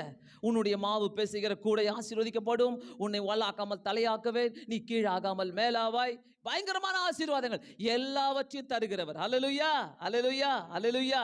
சிலரை பார்க்கும்போது பார்த்தீங்கன்னாக்கா ஒரு ஆசீர்வாதம் வந்தாலே அந்த ஆசீர்வாதத்தை நினைத்து அங்கேயே ஒரு அந்த ஆசீர்வாதம் போதும்னு சொல்லி அங்கேயே செட்டில் ஆயிடுவாங்க. எத்தனை பேர் அது மாதிரி செட்டில் ஆயிட்டீங்க? மைண்டுக்குள்ள செட்டில் ஆயிருப்பீங்க, ப்ராக்டிக்கலா இல்லை. சில நேரத்தில் ஓ ஓ ஓ ஓ அப்பா இதுவே ரொம்ப பெருசா இருக்குது, எங்க அம்மா அப்பா கூட நான் இப்படி வாழலையே, நான் இப்படி வாழ்றேனே, போதும் ஆண்டவரே. இதுவே ஒரு போதும் சொல்லுவீங்க பாருங்க, அந்த போதுமே 1 கிலோமீட்டருக்கு இருக்கும். போதும் ஆண்டவரே, என்ன இந்த ஆசீர்வாதம் இல்ல, நான் சொல்றேன் இல்ல நம்பாதீங்க, செட்டில் ஆகாதீங்க. அதே ஆசீர்வாதத்துல செட்டில் ஆகாதீங்க. இந்த ஆசீர்வாதம் போதும் அப்பாடா, ஐயோ இது போதும்பா, இதுக்கு மேல எனக்கு என்ன வேண்டும், இதை வச்சுக்கினே ஓட்டிடுறேன் அத்த 10 வருஷம் அத்த 20 வருஷம் இல்ல. சிலர் பெற்ற ஆசீர்வாதங்கள் என்ன ஆகுனாக்கா சீக்கிரமா இழந்துருவாங்க, அது கீழே விழுந்துரும். அதாவது இழந்து அவங்க கீழே போயிடுவாங்க, இருக்கிற நிலைமையை விட்டு கீழே போயிடுவாங்க. அந்த நிலைமைக்கு மட்டும் போகாதீங்க. அன்னைக்கு வெள்ளிக்கிழமை நம்ம ஒரு வசனத்தை பார்த்தோம். யூதாஸ் இழந்து போயிட்டானா, அவன் போக வேண்டிய தூரத்தை இழந்து போய் விட்டான்னு சொல்லி நம்ம பார்த்தோம், அப்போஸ்தலர்ல நம்ம பார்த்தோம். அதே மாதிரி பார்த்தீங்கன்னாக்கா சிலர் ஆண்டவர் ஆசீர்வாதங்களை தருவாரு, இழந்துருவாங்க, கீழே போய்கிட்டே இருப்பாங்க. அந்த ஆசீர்வாதம் மூணாவது கூட்டம் இருக்கிறாங்க, இன்னொரு கூட்டம்.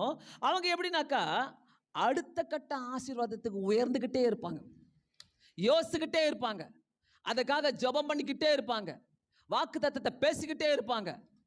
என்னைக்கெல்லாம் ஒரு மனிதன் ஒரு மனுஷி உங்க வாக்கு தத்தங்களை பேசிக்கிட்டே இருக்கிறீங்களோ, சொல்லிக்கிட்டே இருக்கிறீங்களோ, மனப்பாடம் பண்ணி ஜெபித்துக்கிட்டே இருக்கிறீங்களோ, நீங்க அடுத்த லெவல் ஆசீர்வாதத்துக்கு ரெடி ஆயிட்டு இருக்கிறீங்கன்னு அர்த்தம்.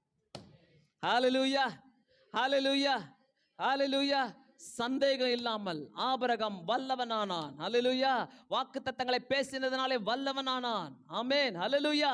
அடுத்த கட்ட ஆசீர்வாதம். இந்த 3 குரூப்ல நம்ம எங்க இருக்கிறோம்? முதல் குரூப் பாத்தீங்கன்னா செட்டில் ஆகிறாங்க. இது போதும்டா சாமி, இதுக்கு மேல எனக்கு வேணாம், இதுக்கு மேல என்ன ஆசீர்வாதம், போதும் இது போதும் எனக்கு, அந்த மாதிரி செட்டில் ஆயிடுறாங்க. 2வது கட்டம் கீழே போயிடுறாங்க, இருக்கிற ஆசீர்வாதத்தை விட்டு கீழே போயிடுறாங்க. 3வது கட்டம் அடுத்த லெவலுக்கு போயிட்டே இருக்கிறாங்க. ஸோ லைஃப் லாங் அடுத்த லெவலுக்கு உயர்ந்து கொண்டே இருக்க வேண்டும். அல்லேலூயா. அடுத்த லெவல் ஆசீர்வாதம் எனக்கு இருந்து கொண்டே இருக்க வேண்டும். அடுத்த லெவல் ஆசீர்வாதம் எது எனக்கு அடுத்த கட்ட ஆசீர்வாதம்? நான் இப்படி கேட்கும் போதெல்லாம் நீங்க சொல்லணும் அந்த ஃபர்ஸ்ட் பாயிண்ட். எது எனக்கு அடுத்த கட்ட ஆசீர்வாதம்? நிறைவேறாத வாக்கு தத்தங்கள் ஆசீர்வாதம் இல்லை, நிறைவேறாத வாக்கு தத்தங்களை நிறைவேற்ற கர்த்தர் வல்லவராக இருக்கிறார். ஹல்லேலூயா. ரெண்டாவது பார்க்க போறோம். அப்போஸ்தலர் 1வது அதிகாரம் 5வது வசனத்துல பிதாவின் வாக்கு தத்தம் நிறைவேற, நான் சொல்லிக்கிட்டே இருந்தேன், இந்த வசனத்தை நான் சொல்லிக்கிட்டே இருப்பேன் என்று சொல்லி, பிதாவின் வாக்கு தத்தம் நிறைவேற நீங்கள் காத்திருங்கள். சீஷர்கள் எருசலேமில் பிதாவினுடைய வாக்கு தத்தம் நிறைவேறுவதற்காக காத்திருக்கிறார்கள். பிதாவின் வாக்கு தத்தம் நிறைவேற காத்திருங்கள். அதே அதிகாரத்தில் அப்போஸ்தலர் 2வது அதிகாரம் 3வது 4வது வசனத்துல 2வது வசனம் 3வது வசனம் 2வது அதிகாரம் 3வது அல்லாமலும் அக்னிமயமான நாவுகளால் 2வது வசனம், அப்பொழுது பலத்த காற்று அடித்து முழக்கம் போல வானத்திலிருந்து சடிதியாய் ஒரு முழக்கம் உண்டாகி அவர்கள் உட்கார்ந்த வீடு முழுவதையும் நிரப்பிற்று. ஆமென். எங்கிருந்து வந்தது? சூப்பர். எங்கிருந்து வந்தது? வானத்திலிருந்து முழக்கம் உண்டாகி. அப்படியே நீங்க 3வது வசனத்துக்கு வாங்க. அல்லாமலும் அக்னிமயமான நாவுகள் அவளை பிரிந்திருக்கவும் நாவுகள் அவர்களுக்கு காணப்பட்டு அவர்கள் ஒவ்வொரு மேலும் அது அமர்ந்தது. அவர்கள் எல்லாரும் பரிசுத்த ஆவியினால் நிரப்பப்பட்டு ஆவியானவர் தங்களுக்கு தந்துள்ள வளத்தின்படி வெவ்வேறு பாஷையில பேச தொடங்கினார்கள். வானத்திலிருந்து இறங்கிச்சான். 2வது பார்த்தீங்கன்னாக்கா சீஷர்கள் எருசலேமிலே காத்திருந்த போது ஒரு நாள் வானத்திலிருந்து ஒரு நாள் போட்டுக்குது. 2வது வசனம் போட்டுக்குது பாருங்க. வானத்திலிருந்து சடிதியாய் ஒரு முழக்கம் வந்தது, வானத்திலிருந்து ஒரு சத்தம் உண்டாயிட்டு சடிதியாய் கேட்டு அவர்கள் வீடு முழுவதும் நிரப்பிட்டாம். ஆமென். ஆவிக்குரிய ஜீவியத்துல ரொம்ப வீக்கா இருக்கிறோம்னாக்கா இந்த செய்தியை கவனிங்க தயவு செய்து. இந்த செய்தி நம்மள ஆசீர்வாதத்துக்கு நேராக கொண்டு போகிற செய்தி. ஹல்லேலூயா. இரண்டாவது காரியம், வானத்திலிருந்து சத்தம் உண்டாகி அந்த வீட்டையே நிரப்பிட்டாம். இரண்டாவது வசனம், பரிசுத்த ஆவியினாலே நிரப்பப்பட்டு வெவ்வேறு பாஷையினாலே பேசத் தொடங்கினார்கள். அதிலே 33வது வசனம் சொல்லப்படுகிறது. 33வது வசனம் 2:33, அவர் தேவனுடைய வலது கரத்தினாலே உயர்த்தப்பட்டு பிதா அருளிய வாக்குத்தத்தத்தின்படி பரிசுத்த ஆவியை பெற்று நீங்கள் இப்பொழுது காண்கிறது கேட்கிறதுமான இதை பொழிந்தள்ளினார். ஆமென். ஹல்லேலூயா, ஹல்லேலூயா. இதை பொழிந்தள்ளினார். வாக்குத்தத்தத்தின்படியே அவர்கள் பெற்றுக்கொண்டார்கள். எங்கே இருந்து இந்த அபிஷேகம் வந்தது? எங்க இருந்து அபிஷேகம் வந்தது? Praise the Lord. வானத்திலிருந்து வந்தது. ஒரு சத்தம் உண்டாயிற்று. வானத்திலிருந்து வந்த ஆசீர்வாதம் இது. சோ வானத்திலிருந்து ஒரு சத்தம் உண்டாயிற்று. அது வானத்திலிருந்து கீழே இறங்கியதாம். நல்லா பாருங்க, அந்த வசனத்தை அண்டர்லைன் பண்ணுங்க. வானத்திலிருந்து சடிதியாய் ஒரு முழக்கம் உண்டாகி அது வீடு முழுவதையும் நிரப்பெற்று. ஆமென். வீடு முழுவதையும் நிரப்பது. சோ எனக்கு அடுத்த கட்ட ஆசீர்வாதம் வானத்திலிருந்து இறங்கி வரும். அல்லேலூயா. உலகத்துல எந்த மனுஷனுக்கும் நடக்காது இது, ஆனா ஆண்டவரை நம்புறவங்களுக்கு நடக்கும். அல்லேலூயா. வானத்திலிருந்து இறங்கி வந்ததாம். வானத்திலிருந்து இறங்கி வந்ததாம். சோ எனக்கு அடுத்த லெவல் ஆசீர்வாதம். நம்பர் 1, நிறைவேறாத வாக்கு தத்தங்கள். சின்ன பசங்க சொல்றாங்க, பெரியவங்களை சொல்லுங்க, நிறைவேறாத வாக்கு. நம்பர் 2, வானத்திலிருந்து இறங்கி வருகிற ஆசீர்வாதங்கள். ஆமென். ஹல்லேலூயா, ஹல்லேலூயா. வானத்திலிருந்து இறங்கி வருகிற ஆசீர்வாதங்களை நமக்கு அடுத்த கட்ட லெவல் ஆசீர்வாதமாக கர்த்தர் கொடுக்கிறார். யாக்கோபு 1:17, நன்மையான எந்த ஈவும் பூரணமான எந்த வரமும் பரத்திலிருந்து உண்டாகி ஜோதிகளின் பிதாவிடத்திலிருந்து இறங்கி வருகிறது. ஹல்லேலூயா, ஹல்லேலூயா. நான் ரொம்ப கிரேட்டுங்க, நான் பயங்கரமா படிச்சிருக்கிறேங்க, நான் பயங்கரமா சம்பளம் வாங்குறேன், நான் பெரிய ஆளுங்க. நோங்க, அது மேலேருந்து வருதுங்க. ஹல்லேலூயா. நம்ம பெரிய ஆளும் கிடையாது, சின்ன ஆளும் கிடையாது. பெரிய ஆளா இருந்தானா சின்ன ஆளா இருந்தாலும் எல்லாருக்கும் கீழே 6 அடி தான். அந்த மண்ணில் தான் போட்டு போட போறாங்க. புழு வந்து மேய்க்க தான் போகுது எல்லாருக்குமே. ஹல்லேலூயா. யாரும் பிஸ்தாவே கிடையாதுங்க, யாரும் பெரிய ஆளே கிடையாது. இது நம்ம மனசுல தயவு செய்து வச்சுக்கோங்க. எல்லாரும் செத்து போயிட்டேனாக்கா அந்த பாக்ஸ்ல வைக்கிறாங்களோ இல்லையோ, போட்டு அந்த மண்ணில் தான் புதைக்க போறாங்க. அதனால எல்லாருடைய ஆசீர்வாதமும் வானத்திலிருந்து மட்டும்தான் வரும். ஹல்லேலூயா. எனக்கு ஒரு 500 ரூபாய் கிடைச்சிக்குது, அது ஆண்டவர் தான் கொடுத்தாரு. ஹல்லேலூயா.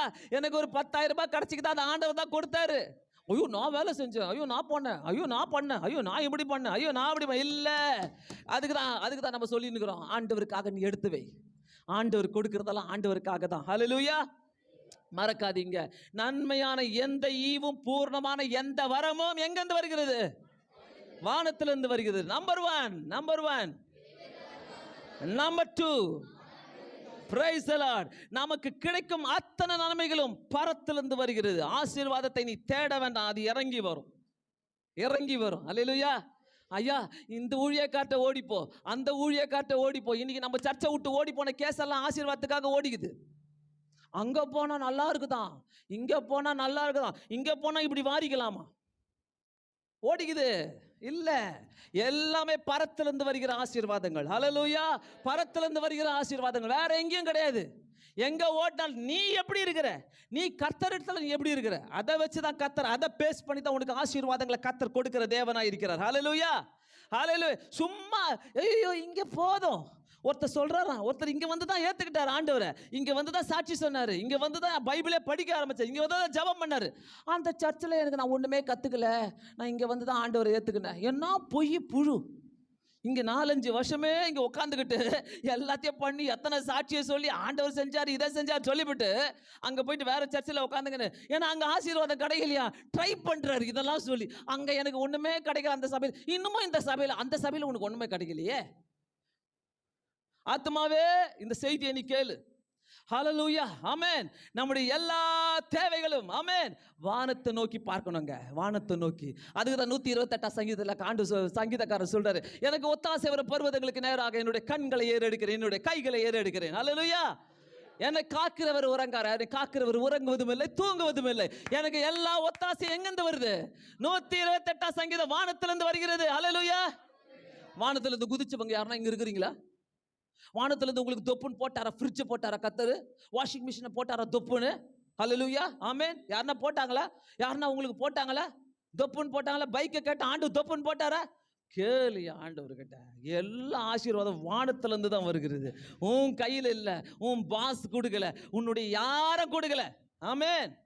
உன் மாமியார் கிட்ட இருந்து ஒரு 10,000 ரூபாய் 1,00,000 ரூபாய் வாங்கணும்னாக்கா ஆண்டவர் அவங்க மனசுல பேசினா தான் கொடுக்குவாங்க. அல்ல கொடுப்பாங்க, தெரியுதா? இல்லைன்னா கிடைக்கவே கிடைக்காது. அதெல்லாம் வந்து சேரவே சேராது, எதுவுமே வராது. தெரியுமா?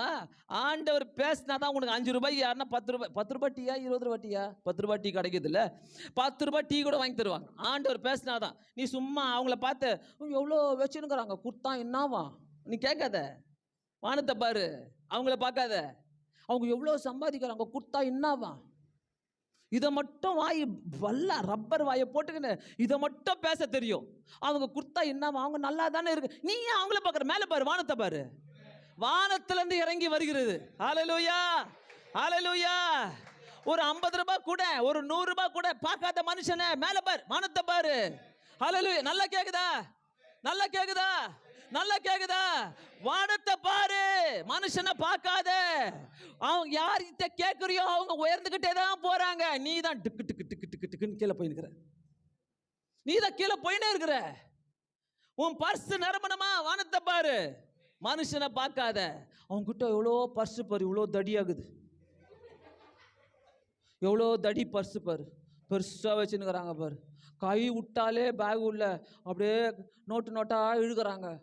ஆனால் குத்தா என்ன கொடுக்க மாட்டாங்க. இந்த வாய்க்கு யாரும் கத்தர் கொடுக்கவே மாட்டார். அந்த மாதிரி வாய்க்கு கத்தர் கொடுக்கவே மாட்டார். அல்லேலூயா. எத்தனை பேருக்கு இந்த அனுபவம் இருக்குது? கொஞ்சம் குத்தா என்னவா நீ கேட்டுன்னு தான் போன, நீ உனக்கு சுளுக்கு தான் பிடிச்சிக்கோ. இங்க நான் வானத்தை பார்க்கறாள். அல்லேலூயா, அல்லேலூயா. அவங்க பாரு எப்படி இருக்கிறாங்க. அவங்க வெளியில பார்த்தோன்னா அவங்க எப்படி இருக்கிறாங்க பாரு, நல்லா இருக்கிறாங்க பாரு, எப்படி இருக்கிறாங்க பாரு. எதுக்கு பார்க்குற மனுஷனன்னு கேட்குற? உன் கையில் கத்தர் குத்துக்கிறாரு, நீ ஃபர்ஸ்ட் கத்தருக்கு கொடுக்குறியா? நீ கத்தருக்கு கொடுத்தா கத்தர் உனக்கு கொடுத்துக்கினே இருப்பார். ஆமென், அல்லேலூயா, அல்லேலூயா. முதல் பாயிண்ட் எது? நமக்கு அடுத்த கட்ட ஆசீர்வாதம். ரெண்டாவது பாயிண்ட் அடுத்த கட்ட ஆசீர்வாதம். அப்படிதான். ரெண்டாவது பாயிண்ட் வானத்திலிருந்து இறங்கி வரங்க. வானத்திலிருந்து சும்மா கொடுக்க மாட்டார், ஆண்டவர் கொடுத்துக்கிட்டே இருப்பார். என்னுடைய தேவன் எல்லா காரியங்களும் செய்கிற தேவனாய் இருக்கிறாரு. வானத்திலிருந்து வருகிற ஆசீர்வாதங்கள் எல்லாம் எனக்கு அடுத்த கட்ட ஆசீர்வாதம். உபாகமம் 11வது அதிகாரம் எடுத்துக்கங்க. ரொம்ப முக்கியமான வசனம், ரொம்ப பிடிச்சிச்சு எனக்கு. அப்படியே ஜாலியாக இருந்தது இந்த வசனத்தை வாசிக்கும் போது எனக்கு. உபாகமம் 11வது அதிகாரம் 10வது வசனம், 11வது வசனம். நீ சுதந்தரிக்க போகிற தேசம் நீ விட்டு வந்த எகிப்து தேசத்தை போல இராது. நல்லா கேட்டுக்கோ, நல்லா கேட்டுக்கங்க. இராது. அங்கே நீ விதைத்த விதை கீரை தோட்டத்துக்கு நீர் பாய்ச்சுகிறது போல உன் கால்கள் நீர் பாய்ச்சி வந்தாய். உன் கால்களால் நீர் பாய்ச்சி வந்தாய். எப்படி? காலால் தண்ணி தள்ளினாங்களாம். தண்ணி பத்தல, தண்ணி காலால் தண்ணி தள்ளினாங்க. நிறைய பேர் செய்வீங்கல்ல, என்ன வீட்டில் தண்ணி ஊற்றிட்டா கூட என்ன, அவங்க தோட்டத்தெல்லாம் நடத்திட்டாங்க, விதையெல்லாம் விதைச்சாங்க, காலில் தண்ணி தள்ளுறாங்களாம். தண்ணி இல்லை. தண்ணி எப்படி தள்ளுறாங்க? வடை குத்தா அப்படியே வாயில சாப்பிட்ற மாதிரி. இப்படிலாம் ஒரு வசனம் இருக்குதா பாஸ்டர்? காலால் தண்ணியை தள்ளினாங்களாம். நல்லா புரிய வைக்கிறேங்க. பைபிள் படிக்காதவங்களாம், பைபிள் படிக்கல நீங்களாம், நிறைய பேருக்கு தெரியாது இதெல்லாம். இந்த வசனால உபாகமம் எங்கன்னா வெளிப்பாட்டில் தேடி நிற்பீங்க. புரியுதா? அதனால இங்க பாருங்க, உபாகமல சொல்லுது என்ன? இதுல உபாகமம் 10வது 11வது இதுல அவங்க கால்ல கீரை தோட்டத்துக்கு, எந்த தோட்டத்துக்கு? கீரை தோட்டத்துக்கு எப்படி தண்ணிய தள்ளி விடுங்க, கொஞ்சம் தள்ளி விடுங்க எல்லாரும். தள்ளு, எல்லாம் தள்ளு, எக்ஸசைஸ் தள்ளுங்க, எக்ஸசைஸ் தள்ளுங்க, தள்ளு. கீரை தோட்டத்துக்கு தண்ணி தள்ளு, தள்ளு தள்ளு. எல்லாம் அப்படியே ஸ்விம்மிங் பூல்ல காலை விட்டு ஜாலியாக இருக்கிற மாதிரி பண்ணிருக்கிறீங்க. கீரை தோட்டத்துக்கு உங்கள் காலால் நீர்களை பாய்ச்சி. அடுத்த வசனம் பாருங்க. நீங்கள் சுதந்தரித்து போகிற தேசமோ மலைகளும் பள்ளத்தாக்குகளும் உள்ள தேசம், அது வானத்தின் மழையை தண்ணீரை குடிக்கிற தேசம். ஹல்லேலூயா. நீ கால்ல தள்ள வேணாம், அது ஆல்ரெடி மலை இருக்கிற தேசம், நீர் பாய்ச்சலான தேசம். அது நீ சுதந்தரிக்கிற போற தேசத்துல மலைகளிலிருந்தும் பள்ளத்தாக்குகளிலிருந்தும் தண்ணீர் வருமா. ஏன் தேவன் அப்படிப்பட்ட தேவன்? உங்க தேவன் ஜாலி அமைதியாயிட்டீங்க. நீ சொல்லல பாத்தீங்களா? ஏன் தேவன் மலைகளிலும் பள்ளத்தாக்குகளிலும் தண்ணீர் தருவார், நீ வந்து கஷ்டப்பட்டு. அதனால தான் ஆமீன் சொல்லல. பார்த்துக்கிட்டீங்களா? இதை தான் நம்பணும் ஐயா, இதை தான் நம்பணும். இதுதான் ஆசீர்வாதம். ஐயோ பாஸ்டர் ஆசீர்வாதத்தை பற்றியே பேச மாட்டாங்களே, இவ்வளோ பேசினுக்கிறேன் ஆசீர்வாதத்தை பற்றி. புரியுதா? புரியாது. புரியாது, சுத்தமாக புரியாது. அப்படியே லபக்குன்னு கொடுங்க பாஸ்டர், டபக்குன்னு பிடிச்சிக்கிறோம். என்ன இதெல்லாம் புரியாது. என்ன ஏன் காலால தள்ளுறியா? நீ போகிற தேசம் மலைகளும் பள்ளத்தாக்குகளும் இருக்க தண்ணி வருமா? எது வேணும்? உள்ள தேசம் அது வானத்தின் மழையை தண்ணீரை குடிக்கிற தேசம். ஹல்லேலூயா. வானத்தின் மழையை குடிக்கிற தேசங்க நான் போகிற தேசம்லாம். ஹல்லேலூயா, ஹல்லேலூயா. நம்ம தேவன் அப்படிப்பட்ட தேவன். அது வானத்திலிருந்து மழையை தண்ணீரை குடிக்கிற தேசம். ஆமென், ஹல்லேலூயா. யாருக்கு இதெல்லாம் வேணுங்க? யாருக்கு இதெல்லாம் வேணும்? நீ காலால தண்ணி வேணுமா இல்ல மலையில தண்ணி வேணுமா? மலையிலிருந்து பள்ளத்தாக்குல வேணும் தண்ணி வேணுமா? ஏன் புதன்கிழமை மீட்டிங்க்கு வரல? ஏன் வெள்ளிக்கிழமை மீட்டிங்க்கு வரல? ஓட்டி நிறைய சம்பாதிச்சிட்டியா? ஏன் மீட்டிங்க்கு வரல? இப்போ சொல்லு. காலில் தண்ணி தள்ளுறியா? மலையிலேருந்து பள்ளத்தாக்குலேருந்து தண்ணி வருதா? எப்படி மேட்ரு எப்படி? இப்படி போட்டு அப்படி வாங்குவேன் தெரியுமா? மீட்டிங்க்கு வர மாட்டியான், ஆனால் உனக்கு மலையிலேருந்தும் பள்ளத்தாக்குலேருந்தும் உனக்கு தேசத்துலேருந்தும் உன் தண்ணீர் வந்துட்டே இருக்கும் அங்கேருந்து. அது எப்படி வரும்? எல்லாம் வராது. காலால் போய் வீட்டுக்கு போய் இன்னைக்கு கூட போயிட்டு தள்ளினே இருங்க. விதைக்கிறோம், அது வரணும் வானத்திலிருந்து. ஹல்லேலூயா. வானத்திலிருந்து கொடுக்கிற தேவனாய் இருக்கிறார். ஹல்லேலூயா. தேவன் கொடுக்கிறது எல்லாமே வானத்திலிருந்து கொடுக்கிற ஆசீர்வாதங்களும் ஸ்தானங்களும். ஆமென். அந்த ஸ்தானங்களுக்கு கூட அந்த ஆசீர்வாதங்களுக்கு கூட கர்த்தர் வானத்திலிருந்து தருகிற தேவனாய் இருக்கிறார். நீங்கள் நானும் வார்த்தையை நம்பி வாழ வேண்டும். எலியாவின் நாட்களிலே கர்த்தர் 3 இடங்களிலே வானங்களை திறக்கிறார். நல்லா கவனிங்க, நான் விடுற மாதிரி இல்லை இன்னைக்கு. ஏன்னா இந்த ஆசீர்வாதம் நீங்க சொல்லணும், எனக்கு சாட்சி சொல்லணும். வந்து எலியாவின் தேவன் எடுத்துக்கொள்ளுங்க. 1 ராஜாக்கள் 18வது அதிகாரம், 1 ராஜாக்கள் 18வது அதிகாரம் 18வது அதிகாரம் 32வது வசனம், 33வது வசனம், 38வது வசனம். என்ன எலியாவின் தேவன் பாருங்க, 3 இடங்களிலே வானம் திறக்கப்படுகிறது. இதெல்லாம் நம்பணும், இதெல்லாம் விசுவாசிக்கணும். கிறிஸ்தவர்களா வேதத்தை தூக்குறோம்னா வானம் எனக்கு திறக்கப்படும் சொல்லணும். ஹல்லேலூயா. ஆமா, இங்க வந்து எலியாவுக்கு மட்டும், ஒரு மனிதனாய் இருந்த எலியாவுக்கு மட்டும் கர்த்தர் எப்படி வானத்தை திறக்கிறாரு? எப்படின்னா லூக்கா 1 ராஜாக்கள் 18வது அதிகாரம் 32வது வசனத்துல 33வது வசனத்துல எலியா என்ன பண்றாரு? ஒரு கார்மேல் மலையின் மேல பலிபீடத்தை கட்டி பலிகளை செலுத்துகிறார்.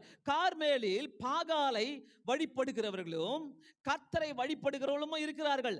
பாகாலின் தீர்க்கதரிசிகள் நிற்கிறார்கள். இஸ்ரவேல் ராஜாவும் நின்று கொண்டிருக்கிறான். எலியா தனி மனிதனாக அங்கு நின்று கர்த்தருக்காக ஒரு பலிபீடத்தை கட்டுறார். தனி மனிதனாக அங்கே பலி செலுத்தி ஜெபிக்கிறான். அதுல 36வது வசனம் பாருங்க, எலியாவுடைய ஜெபம் பாருங்க. 36வது வசனத்துல அந்தி பலி செலுத்தும் நேரத்திலே தீர்க்கதரிசியாகிய எலியா வந்து ஆபிரகாமுக்கு ஈசாக்கும் யாக்கோபுக்கும் தேவனாகிய கர்த்தாவே, இஸ்ரவேலிலே நீர் என் தேவன் என்றும் நான் உம்முடைய ஊழியக்காரன் என்றும் நான் இந்த காரியங்களை எல்லாம் உம்முடைய வார்த்தையின்படியே செய்தேன் என்றும் இன்றைக்கு விளங்க பண்ணும். ஒரே ஒரு ஆளுங்க தீர்க்கதரிசி, ஒரே ஒரு ஆளு. பாகாலின் தீர்க்கதரிசிகள் 450 பேர் நின்று கொண்டிருக்கிறார்கள். இங்கு எலியா மட்டும் தனியாக நின்று கொண்டிருக்கிறார். 38வது வசனத்துல ஜெபத்தை கேட்ட கர்த்தர் வானத்திலிருந்து ஒரு அக்கினியை அனுப்பினாராம். எங்க அனுப்பினாரு? வானத்திலிருந்து. ஆண்டவர் மறைச்சி ஒளிச்சியா கொடுக்கிற ஆசீர்வாதங்களை என்னைக்குமே அப்படி கொடுக்க மாட்டார். மறைச்சி இந்த பாக்கெட்ல இருந்து எடுத்து நைஸா வச்சுக்கோ, அப்புறமா பாத்துக்கிறோம். பப்ளிக்ல செய்வார். ஹல்லேலூயா. பப்ளிக்ல கொண்டு வந்து செய்வார். ஆண்டவர் உயர்த்தினார்னாக்கா வானத்திலிருந்து அங்க எல்லாம் பாகாலின் தேவர்கள் எல்லாம் நின்று கொண்டிருக்கிறாங்க, தீர்க்கதரிசிகள் எல்லாம் நின்று கொண்டிருக்காங்க. அவங்களுக்கு முன்னாடி வானத்திலிருந்து ஒரு அக்னியை அனுப்புகிறாரு. அந்த அக்னியை அனுப்பி எல்லாத்தையும் சுட்டரித்து போடுகிறார். ஆமென், ஹல்லேலூயா. நம்முடைய பாவங்கள் இயேசு கிறிஸ்துவின் இரத்தத்தினாலே கழுவி சுத்திகரிக்கப்பட வேண்டும். அந்த இடங்களிலே கர்த்தர் நமக்காக வானத்தை திறப்பார். ஹல்லேலூயா. கர்த்தர் நமக்காக. சோ இன்னொரு சம்பவம், எங்க வானம் திறக்கப்பட்டது? எலியாவின் நாட்களிலே வானம் எங்கு திறக்கப்பட்டது? 1 ராஜாக்கள் 18வது அதிகாரம் 42வது வசனத்துல பார்க்கிறோம். எலியா மழைக்காக ஜெபிக்கிறார். தேவ மனிதன் எலியா அங்கு 45வது வசனத்தில் ஜெபிக்கிறார். வானம் அதாவது என்ன ஜெபிக்கிறார், 3 வருஷம் அங்கு மழை கிடையாது. 3 வருஷம் மழை இல்லாம அந்த இடத்துல ஜெபிக்கும் போது 45வது வசனத்துல அதற்குள்ளாக வானம் மேகங்களினாலே காற்றினாலே கருத்த மழையினால் பெரும் மழையினால் உண்டாயிற்று. அந்த வானம் மேகங்களிலிருந்து காற்றினால கருத்த பெருமழை உண்டாயிட்டான். அங்க எலியா ஜோம் பண்ண உடனே அந்த இடத்துல பாருங்க, அந்த இடத்துல ஆண்டவர் வானத்தை திறந்து மழையை கொடுக்கிறாரு. எல்லாரும் முன்னாடியே செய்கிறாரு. எல்லாருக்கும் முன் 3 வருஷம் மழை கிடையாது. சோ வானம் அங்கேயும் திறக்கப்பட்டது, இங்கேயும் மழைக்காக திறக்கப்பட்டது. 2 ராஜாக்கள் 2வது அதிகாரம் 1லிருந்து 11வது வசனம் பார்த்தீங்கன்னாக்கா, இந்த மூன்றாவது காரியம் எங்க வானம் திறக்கப்பட்டது என்று.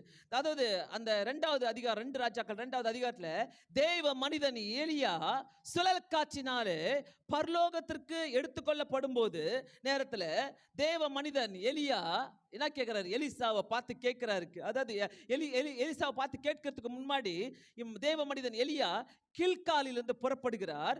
கில்காலிலிருந்து கத்த சொன்னார் சொல்லிட்டு பெத்தேலுக்கு போகிறாரு. பெத்தேலிலிருந்து எரிகோவுக்கு போகிறாரு. எரிகோவிலிருந்து யோர்தானுக்கு போகிறாரு. அதுல 3வது வசனத்துல அங்க உள்ள தீர்க்கதரிசிகள் புத்திரர்களும் அவங்களுடைய வேலைக்காரர்களும் எலிசாவிடத்துல சொல்லுகிறார்கள். என்ன சொல்றாங்கன்னா, இன்றைக்கு கர்த்தர் உன் எஜமானை விட்டு எடுத்துக்கொள்ள போகிறார், உனக்கு தெரியுமா என்றார்கள். நல்ல கவனிங்க, அங்க இருக்கிற தீர்க்கதரிசிகளும் அங்க இருக்கிற வேலைக்காரர்களும் கேட்கிறாங்க, ஆண்டவர் உன்னுடைய எஜமானை எடுத்துக்கொள்ள போகிறார், உனக்கு தெரியுமா? 9வது வசனத்துல போறோம். எலியா எலிசாவை பார்த்து கேட்கிறார், நான் உன்னை விட்டு எடுத்துக்கொள்ளப்படும் முன்னே நான் உனக்கு என்ன செய்ய வேண்டும்? எலியாவுக்கு நல்லா தெரிகிறது, கர்த்தர் என்னை வானத்துக்கு எடுத்துக்கொள்ளப்படுகிறார். எந்த டீட்டெயிலும் கிடையாது அங்க. ஆனா எலியாவுக்கு கரெக்டா தெரியுது, எலியாவை கர்த்தர் வானத்துக்கு எடுத்துக்கொள்ளப்படுகிறார். நான் உனக்கு என்ன செய்ய வேண்டும் என்று சொல்லி எலிசா கிட்ட கேட்கிறார். எலிசா சொல்கிறார், உம்மிடத்தில் இருக்கிற ஆவியின் வரம் ரெட்டிப்பாய் கிடைக்கும்படி செய்யுங்க, எனக்கு ரெட்டிப்பாய் கிடைக்கும்படி நான் வேண்டிக் கொள்கிறேன். 11வது வசனத்துல எலியா சுழல் காற்றினாலே பரலோகத்துக்கு எடுத்துக்கொள்ளப்பட்டான்.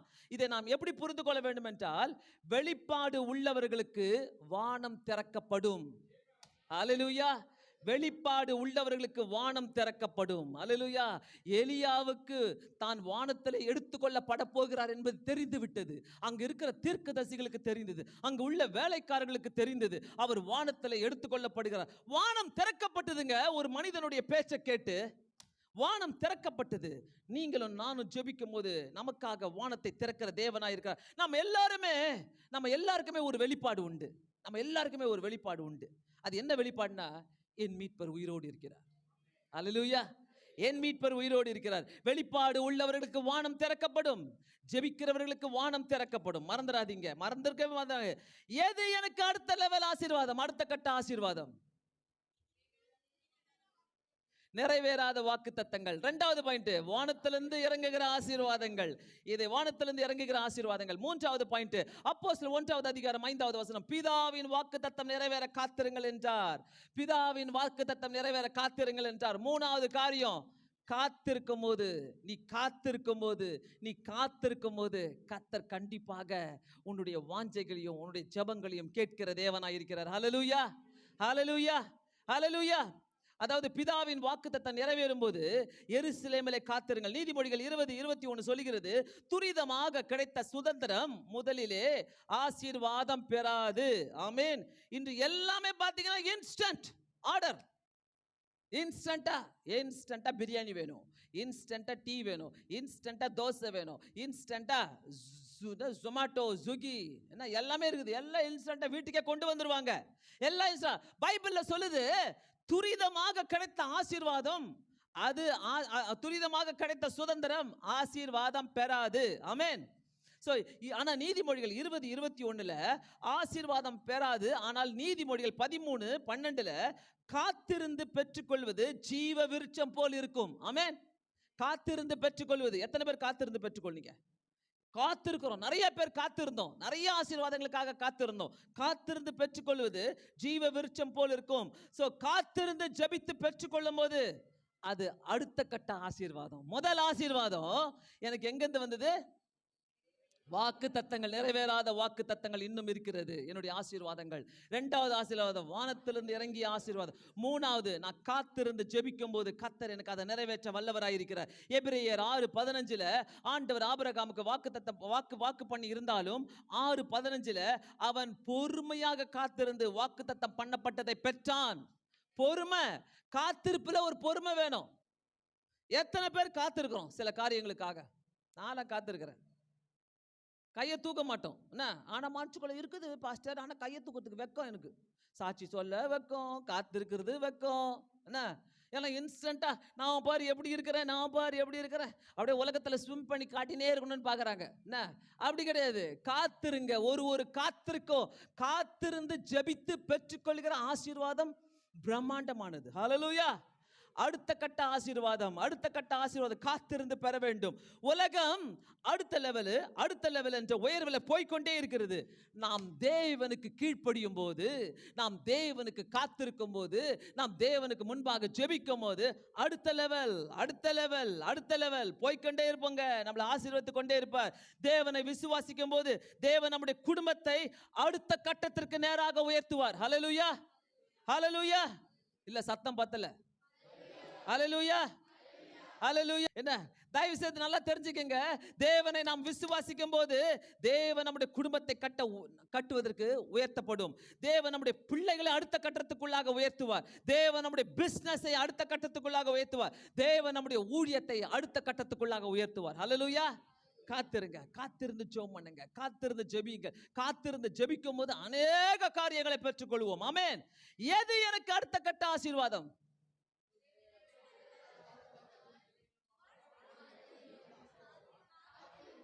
வெரி குட், ஹல்லேலூயா. எல்லாரும் ஒரு கை தட்டலாம். சூப்பர், மனசுல பதிய வச்சுட்டேன். காத்திருப்பது என்றார் லூக்கா 18வது அதிகாரம் 1-7, சோர்ந்து போகாமல் எப்பொழுதும் ஜெபம் பண்ணுங்கள். காத்திருப்புல என்ன பண்ணணும்? எல்லாம் எத்தனை பேர் ஜெபம் பண்ணுவோம் சோர்ந்து போகாமல்? கை தூக்குங்க. எல்லாம் உடனே கை தூக்கு. எத்தனை பேர் சோர்ந்து போகாம? ஆமா, வீட்டில் தான் உட்காந்துக்கிறிய, மீட்டிங்கே வருதில்ல என்ன, சும்மா கை தூக்குறது. இங்கே வந்து ஞாயிற்றுக்கிழமை மட்டும் அதை வந்து நோண்டிட்டு ஆசீர்வதிச்சிருவாரு ஆண்டவர். நல்லா யோசிங்க. 18 லூக்கா 18:1-7, சோர்ந்து போகாமல் ஜெபம் பண்ணுங்கள் கர்த்தர் சொல்கிறார். 18வது அதிகாரம் 7வது வசனத்துல, தேவன் தம்மை நோக்கி இரவும் பகலும் கூப்பிடுகிறவர்களாகிய தம்மேல் தெரிந்து கொள்ளப்பட்டவர்களின் விஷயத்திலே நீடிய பொறுமை உள்ளவராய் இருந்து அவர்களுக்கு நியாயம் செய்யாமல் இருப்பாரோ? புரிஞ்சுச்சா? எப்படி கஷ்டப்பட்டு உட்காந்து எழுதி எங்கேயும் போகாம ஊர் சுத்தாம உங்களை மாதிரி எல்லாத்தையும் எழுதி பத்திரமா எடுத்துன்னு வந்திருக்கிறேன். ஏன்னா நீங்கள்லாம் இதெல்லாம் கேட்டு படிச்சு நல்லா முன்னேறுவீங்க. நல்லா பாஸ்டர், இந்த செய்தி எனக்கு ரொம்ப ஆசீர்வாதமாக இருந்தது பாஸ்டர், நான் வந்து இதே மாதிரி ஜெபம் பண்ண பாஸ்டர், எனக்கு கிடைச்சது பாஸ்டர். காத்திருந்து ஜெபம் பண்ணுங்கள். ஹல்லேலூயா. பொண்ணை பார்த்தோன்னு அதை கட்டிக்கிறேன்னு சொல்லாத, காத்திரு. உடனே கூட்டின்னு வந்துடாத வீட்டுக்கு, காத்திரு. பையனை பார்த்தோன்னு அந்த பையன் நல்லா இருக்கிறான்னு சொல்லி நம்பாத, காத்திரு. ஆமென். இந்த காலத்துல எதுக்கேத்தாலும் கோச்சிக்கிறது, எதுக்கேத்தாலும். அந்த காலத்துல எல்லாம் நாங்கெல்லாம் பாருங்க வாழ்ந்துனுக்குறோங்க. நாங்களாம் சண்டையே போட்டது இல்லையா? நல்லாவே இல்லையா? எல்லாம் சண்டை போடுவோம், நல்லா இருப்போம், எல்லாம் நல்லா போயிட்டே இருக்கணும். அதான் வாழ்க்கை. கமிட்மெண்ட் தான் வாழ்க்கை. கமிட்டட் டு ஈச் அதர், அதான் வாழ்க்கை. உடனே நான் அம்மா வீட்டுக்கு போறேன், இந்த வாயை பிடிச்சி இழுத்து ரப்பர் பேண்ட் போடணும். நான் என் அம்மா வீட்டுக்கு போறேன், அம்மா சொல்லும், வந்துரு, நீ வந்துரு. பொல்லாத வாய் அது, பெரிய வாய் அது, நீ வந்துரு, அங்க இருக்காத, அது சொல்லி தரும். என்னத்துக்கு தான் இந்த காலத்து பொண்ணுங்களெல்லாம் பார்த்து கட்டுங்க. முதல்ல கேட்டுருங்க, பையன் பிடிக்குதா பொண்ணு பிடிக்குதான்னு கேட்காதீங்க. தபார், நீ கல்யாணம் பண்ணணும் போயிடுவியா? உன் அம்மா வீட்டுக்கு போவியா? இப்பவே போயிடு, இப்பவே இங்கே இருந்துக்கோன்னு சொல்லிட்டுங்க. உண்மையாவே சொல்றேன். இந்த காலத்துல, அந்த காலத்துல அப்படி கிடையாது. அதனால தான் பெரியவங்களை வச்சு பார்த்து கட்டுவாங்க. இது தங்குமா தங்காதா, ஓடுமா ஓடாதான்னு பார்த்து கட்டுவாங்க. ஆனா இந்த காலத்துல மோசமா இருக்குதுங்க, மோசம். போலீஸுக்கு தோத்துட்டாங்க, கோர்ட்ல ஜட்ஜி தோத்துட்டாங்க, லாயர் தோத்துட்டாங்க. திமுரு இருக்குது. ஒருத்தவங்க சொல்றாங்க, அன்னைக்கு பேசினே இருக்கும் போது இங்க இல்லை, அதுக்குள்ள யாருன்னா பார்த்துனுக்காதீங்க. ஒருத்தவங்க சொல்றாங்க அந்த பல்லாவரத்தில் அன்னைக்கு போனா, ஐயோ அக்கா, இந்த காலத்து பொண்ணுங்களா திமுர் பிடிச்சதுங்கக்கா, பையனுங்களா அதுக்கு மேலே இருக்கிறானுங்க, நம்பவே முடியல. பார்த்து ஊந்துடாதீங்க, லவ் கிவ்னு ஜவ்வாயிடும். அப்புறம் தொப்புன்னு போய் ஊந்துருவோம். அப்புறம் லவ் ஜிவ்வுலாம் ஜிவ்வுன்னு ஜிவ்வு பிடிச்சிக்கும். அப்புறம் அப்படியே ரொம்ப ஜாக்கிரதையா இருங்க. ஒண்ணுமே சரி கிடையாது இந்த காலத்துல. எல்லாம் வீட்டுக்கு போறேன், ஒன்னு அம்மா அப்பாவை பிடிச்சின்னு வச்சுருக்குது. அம்மா அப்பா போட்டாங்கன்னா போய் தெரியும். அப்போ அவங்க போயிட்டாங்கனாக்கா இந்த உலகத்தை விட்ட அதுக்கப்புறம் எங்க போவ? இதெல்லாம் கேட்கணும், இதெல்லாம் கேட்கணும். சும்மா அம்மா வீட்டுக்கு போறேன், ஆயா வீட்டுக்கு போறேன், ஆயாவை பார்க்கணும், ஆயாவை பார்க்கணும், ஆத்தாவை பார்க்கணும், இதை பார்க்கணும், அதை பார்க்கணும்னாக்கா எப்படிதான் வாழ்றது? ஒரு கமிட்மெண்ட் இல்லாம கல்யாணம் பண்ணாத. கமிட்மெண்ட் தான் முக்கியம். இந்த புருஷன் தான், இந்த மனைவி தான் கடைசி வரைக்கும். நடுவில் மூணாவது ஆளை கொண்டே வராத. மூணாவது ஆள் வந்தாலே உன் குடும்பம் வஞ்சிடும். பக்கத்தில் பார்த்து சொல்லுங்க, மூணாவது ஆளை கொண்டு வந்தாலும் உனக்கு கல்யாணத்தில் இல்லை, எல்லாத்துலேயுமே மூணாவது ஆள் நுழைஞ்சாலே உன் குடும்பம் வஞ்சிடும். நல்லா தெரிஞ்சுக்கங்க. Hello, come on come on. மூணாவது ஆளை நம்பாத, தயவு செய்து நம்பாத. காத்திருப்பு காத்திருப்பு காத்திருக்கும் ஒவ்வொரு காரியமும் தேவன் தருவார். ஹல்லேலூயா ஹல்லேலூயா ஹல்லேலூயா. இல்லைன்னா புருஷனை விரட்டி விடுறது, நீ போடா உன் வீட்டுக்கு. இப்பெல்லாம் போடா வாடாதான் பார்த்துக்கிறீங்களா? டேய் டேய் போடா, எல்லாம் போடா வாடா தான். இப்பெல்லாம் மதிப்பே கிடையாது. கேட்டா நாங்க we are friends. ஃப்ரெண்ட்ஸாவே இரு, ஏன் பின்ன விட்டு ஓடுற? ஏன் போடா வாடா பேசுறோன்னா we are friends. நாங்க அப்படிதான் பேசுவோம். நாங்க என்ன வேணா, இப்பெல்லாம் பாத்தீங்கன்னா நாங்க என்ன வேணா பேசுவோம், நாங்க எப்படி வேணா இருப்போம். ரோட்ல போய் சண்டை போடுதுங்க. நான் சொல்றேன், உண்மையாவே எந்த புருஷன் மனைவியை ரோட்டுக்கு எத்துன்னு வரையோ, எந்த மனைவி நீ புருஷனை ரோட்டுக்கு எத்துன்னு வரையோ, நீ உனக்கு கல்யாணமே தேவையில்லை. நீ கல்யாணம் பண்ணாத. எந்த புருஷன் நீ கோர்ட்டுக்கு கொண்டு போறியோ, போலீஸ் ஸ்டேஷன் கொண்டு போறியோ, எந்த மனைவி நீ ரோட்டுக்கும் கோர்ட்டுக்கும் கொண்டு போறியோ, நீ கல்யாணமே பண்ணாத பண்ணாத. நான் எச்சரிக்கை கொடுக்குறேன். இந்த ஹோப் சென்டர்ல இருக்கிற ஒரு வாலிப பிள்ளைங்களுக்கும் எச்சரிக்கை கொடுக்குறேன். நீ வந்து சண்டை போட்டுக்கோ உள்ள, எவ்வளவு வேணாலும். ரோட்டுக்கு வர்றது, அம்மா வீட்டுக்கு ஓடுறது, இந்த வெளியில ஓடுறது, என்ன அதெல்லாம் பண்ணாதெல்லாம் உனக்கு தேவையே இல்லை. கல்யாணம் நீ ஒரேடியா விட்டு போயிடு. நாங்க இதெல்லாம் பேசாம இருக்கிறோம். நாங்க நம்ம சபை, நான் பேசணும்னு நினைக்கிறேன். இப்போ அதெல்லாம் ரொம்ப பேசணும், கண்டிப்பா பேசணும். ஏன்னா ஒரு அர்த்தம் இல்லாம ஒரு கல்யாணம் வாழ்ந்துட்டு இருக்கிறாங்க கல்யாண குடும்பத்துல. கல்யாணம்னா என்னது? Commitment. It's commitment to each other. So தயவு செய்து சொல்றேன், உங்க வாழ்க்கையில காத்திருப்பு இல்லாம நீங்க சடனா எதையும் செய்யாதீங்க. காத்திருக்கும் ஒவ்வொருத்தரும் தேவன் அவங்களுக்கு நல்லதை செய்ய வல்லவராய் இருக்கிறார். நிச்சயமாக காத்திருக்கும் போது ஜெபிக்கிற உங்களுக்கு கர்த்தர் கண்டிப்பாக அவர் அற்புதங்களை செய்கிற தேவனாய் இருக்கிறார். கண்டிப்பாக இன்னும் நிறைவேறாத வாக்குத்தத்தங்கள், எது எனக்கு அடுத்த கட்ட லெவல் ஆசீர்வாதம், இன்னும் நிறைவேறாத ஆசீர்வாதங்கள், நிறைவேறாத வாக்குத்தத்தங்கள் வானத்திலிருந்து வருகிறது. அடுத்த கட்ட ஆசீர்வாதம் காத்திருப்பது, ஆண்டவர் முன்னாடி ஜெபத்தில் காத்திருப்பது எனக்கு அடுத்த கட்ட ஆசீர்வாதம். நான்காவது காரியம் முடிக்க போகிறேன். 1 அப்போஸ்தலர் 1வது அதிகாரம் 5வது வசனத்தில், பிதாவின் வாக்குத்தத்தம் நிறைவேற காத்திருங்கள். பிதாவின் வாக்குத்தத்தம் நிறைவேற காத்திருங்கள். 4வது, தேவன் நமக்கு கட்டளையிட்டபடியே, அதுல போட்டுக்குது பாருங்க, பிதாவின் வாக்குத்தத்தம் நிறைவேற காத்திருங்கள் என்று கட்டளையிட்டார். அவர் செய்வதெல்லாங்க, அவர் கட்டளையிட்டு நம்மளுடைய வாழ்க்கையில செய்யறதெல்லாம் சூப்பரா இருக்குங்க. அது வாய்க்குங்க. 4வது காரியம் என்னன்னாக்கா, தேவன் நடத்துகிறபடி செய்கிற ஒவ்வொரு காரியமும் நன்மையாக முடியும். அவர் கட்டளையிட்டு நமக்கு செய்கிற ஒவ்வொரு காரியமும் நன்மையாக முடியும். அவர் கட்டளையை மறந்துடாதீங்க. கட்டளை, எருசலேமில் காத்திருந்து அதை பெற்றுக்கொண்டார்கள். தேவனால் நடத்தப்பட்டு கிடைக்கிற எல்லாமே, ஆண்டவரால் நடத்தப்பட்டு கிடைக்கிற ஒவ்வொரு ஆசீர்வாதமும் அடுத்த கட்ட ஆசீர்வாதம். எல்லாருமே உணர வேண்டிய ஒரு காரியம் என்ன தெரியுமா? இது தேவனால் கிடைத்ததா? இது தேவனால் வந்ததா? இது தேவன் செய்தாரா? இது தெய்வ சித்தமா? இந்த கேள்வி நம்ம கேட்டுக்கிட்டே இருக்கணும். இல்லைன்னா கண்டிப்பாக நம்ம ஜெயிக்க முடியாது. ஜெயிக்கவே முடியாது. இஷ்டமா செய்யறதுல முடியாது. அதாவது அறிவிலும் ஞானத்திலும் நடந்தது வேற. நம்முடைய வாழ்க்கையில நம்முடைய அறிவினால, நம்முடைய ஞானத்தினால நடக்கிற காரியங்கள் வேற.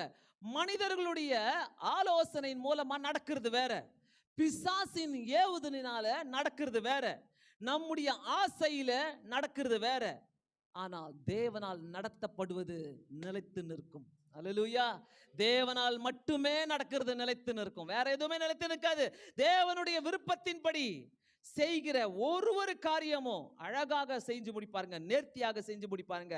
ரோமர் 8வது அதிகாரம் 14வது வசனம், யாரெல்லாம் தேவனுடைய ஆவியினாலே நடத்தப்படுகிறார்களோ அவர்கள் தேவனுடைய புத்திரர் எனப்படுவார்களாம். ஆமென், ஆமென், ஹல்லேலூயா. சங்கீதம் 143 10வது வசனம், உம்முடைய நல்ல ஆவி என்னை செம்மையான வழியிலே நடத்துவாராக. உம்முடைய நல்ல ஆவி, இந்த ஜெபத்தை எல்லாரும் பண்ணுங்க. உம்முடைய நல்ல ஆவி என்னை செம்மையான வழியிலே நடத்தட்டும் ஆண்டவரே. 40 ஆண்டுகள் இஸ்ரவேல் ஜனங்கள் நடந்தார்கள். கானான் தேசத்துக்கு போவதற்காக இஸ்ரவேல் ஜனங்க வனாந்தரத்தில் நடக்கிறார்கள். பகலிலே மேக ஸ்தம்பம் அவங்களுக்கு இருந்தது, இரவிலே அக்னி ஸ்தம்பம் இருந்தது. கர்த்தர் அவர்களை நடத்தினார். மேக ஸ்தம்பம் என்றால் ஆண்டுடைய வசனம், அக்னி ஸ்தம்பம் என்றால் அது ஆவியானுடைய வழி நடத்துதல். ஆமென், ஹல்லேலூயா. இரவும் பகலும் தேவனால நடத்தப்பட்டார்கள். ஒரு குறைவு கூட கிடையாது. மன்னாவை கொடுத்தாரு, ஜீவ தண்ணீரை கொடுத்தாரு, வஸ்திரங்கள் பழமையாய் போகவில்லை, அவருடைய பாதரட்சிகள் செருப்புகள் அவங்களுக்கு கிழிந்து போகவும் இல்லையா, எல்லாத்தையும் கொடுத்தாருங்க. கிருபையா கொடுத்தாரு. தேவன் நடத்தது எல்லாமே அடுத்த கட்ட ஆசீர்வாதத்தை காண்பிக்கிறதுக்காக தான் ஆண்டவர் அவளை வழி நடத்தினார். வாழ்க்கையிலே ஒவ்வொரு விஷயத்திலும் தேவன் நம்மை நடத்த வேண்டும் என்று விரும்புங்கள். தேவன் நம்மை நடத்த வேண்டும் என்று விரும்புங்கள். தேவன் வழி நடத்தும் போது அங்க டென்ஷன் இருக்காது, அங்க டெம்டேஷன் இருக்காது. அல்லேலூயா. புரிஞ்சவங்க மட்டும் தான் ஆமென் சொன்னாங்க. தேவன் வழி நடத்துகிறார் என்றால் there is no tension, there is no temptation. அல்லேலூயா. அங்க இதெல்லாம் இருக்காதுங்க, சண்டெல்லாம் இருக்காது. தேவன் வழி நடத்துகிறார் என்றால், தேவன் வழி நடத்துகிறார் என்றால் சமாதானம் இருக்குங்க. ஏசாயா 58:11வது வசனம், கர்த்தர் நித்தமும் உன்னை நடத்தி மகா வறட்சியான காலங்களிலே உன் ஆத்துமாவை திருப்தியாக்குவாராம். அல்லேலூயா சொல்லலாமா? உன் எலும்புகளை நினமுள்ளதாக்கி நீ நீர் பாய்ச்சலான தோட்டத்தை போலவும் வற்றாத நீர் ஊற்றை போலவும் இருப்பாய். அல்லேலூயா. வற்றாத நீர் ஊற்றை போல இருப்பாய். ஆண்டவர் வழி நடத்தும் போது இப்படிதான் இருக்கும். தேவன் வழி நடத்தும் போது திருப்தியா இருக்கங்க. சாட்டிஸ்ஃபைட், ஐ அம் சாட்டிஸ்ஃபைட் அப்படின்னு சொல்லுவோம் நம்ம எல்லாருமே. ஐ அம் சாட்டிஸ்ஃபைட். எந்த சூழ்நிலையும் எந்த ஆசீர்வாதமும் அவரால் மட்டும்தாங்க. அவர் மட்டும்தான் நம்மளுக்கு அதை கொடுப்பாரு. ஒவ்வொருத்தரையும் நீங்க கேட்டீங்கன்னாக்கா ஒவ்வொரு ஆசீர்வாதத்தை சொல்லுவாங்க. சிலரை போய் கேட்டிங்கனாக்கா நெக்ஸ்ட் 5 இயர்ஸ் பிளான் என்னன்னு கேட்டிங்கனாக்கா ஒன்று சொல்லுவாங்க. நான் இங்கே போகணும், அங்கே போகணும், இப்படி இருக்கணும், அப்படி இருக்கணும், இந்த ஜாப் இருக்கணும், இவ்வளோ சம்பளம் வாங்கணும், ஒரு ஆசீர்வாதங்களை சொல்லுவாங்க. சிலர் பார்த்தீங்கன்னா சிலர் அடுத்த 5 இயர்ஸ் பிளான் கேட்டா ஒன்றுமே தெரியலையே, நான் என்ன சொல்கிறது, அப்படிலாம் ஒன்றும் இல்லை பெருசா அப்படின்வாங்க. ஆனால் நம்ம வேதத்தை நம்புகிறவர்கள் நம்முடைய அடுத்த கட்ட ஆசீர்வாதம் என்ன தெரியுமா? அடுத்த லெவல் ஆசீர்வாதம், அடுத்த 5 இயர்ஸ் பிளான், அடுத்த 10 இயர்ஸ் பிளான் என்ன தெரியுமா? Number 1, number 2, number 3, number 4. நம்பி இருக்கிறவர்கள் அவர் நடத்தும் போது, அவர் வழி நடத்தும் போது அவர் கைவிடாத தேவனாய் இருக்கிறார். ஹல்லேலூயா. பிதாவின் வாக்குத்தத்தம் நிறைவேற காத்திருங்கள். உண்மையாகவே சொல்றேன், பிதாவின் வாக்குத்தத்தம் ஆண்டவர்கிட்ட நம்ம ஆண்டவர் those who have waited, ஆண்டவருக்காக வெயிட் பண்ணவங்க, தேவனை விசுவாசித்தவங்க வாழ்ந்து காட்டிட்டே தான் இருந்தாங்க. அவங்க வாழ்ந்துட்டு தான் இருக்கிறாங்க, இன்னும் வாழ்ந்துட்டு இருக்கிறாங்க. அன்னைக்கு ஆபிரகாம், மோசே, யோசுவா மட்டும் இல்லை, இன்னைக்கும் வாழ்ந்து கொண்டே இருக்கிறார்கள். 4 பாயிண்ட்டை மறக்காதீங்க. நான் திரும்பி கேட்கிறேன். கர்த்தர் தாமே இந்த வசனங்களை ஆசீர்வதிப்பாராக. கண்களை மூடி ஜெபிக்கலாம். ஆண்டவரே நீங்க என்ன வழி நடத்துங்க. ஆண்டவரே உம்முடைய வாக்கு தத்தங்கள், நிறைவேறாத வாக்கு தத்தங்கள் எங்கள் வாழ்க்கையில் இருக்கிறது ஐயா. ஏசப்பா நீர் வாரும் ஆண்டவரே, நீர் நடத்தினால் எங்களுக்கு அங்க சமாதானம் ஆண்டவரே. நீர் நடத்துகிற பாதையில் நாங்கள் செய்யல, எங்களுக்கு உதவி செய்யுங்க. அடுத்த லெவல் ஆசீர்வாதம் எங்களுக்கு வேணும் ஆண்டவரே, எங்களுக்கு வேணும். இயேசுவின் நாமத்தினாலே வேண்டிக் கொள்கிறேன் பிதாவே, ஆமென். நாம் அனைவரும்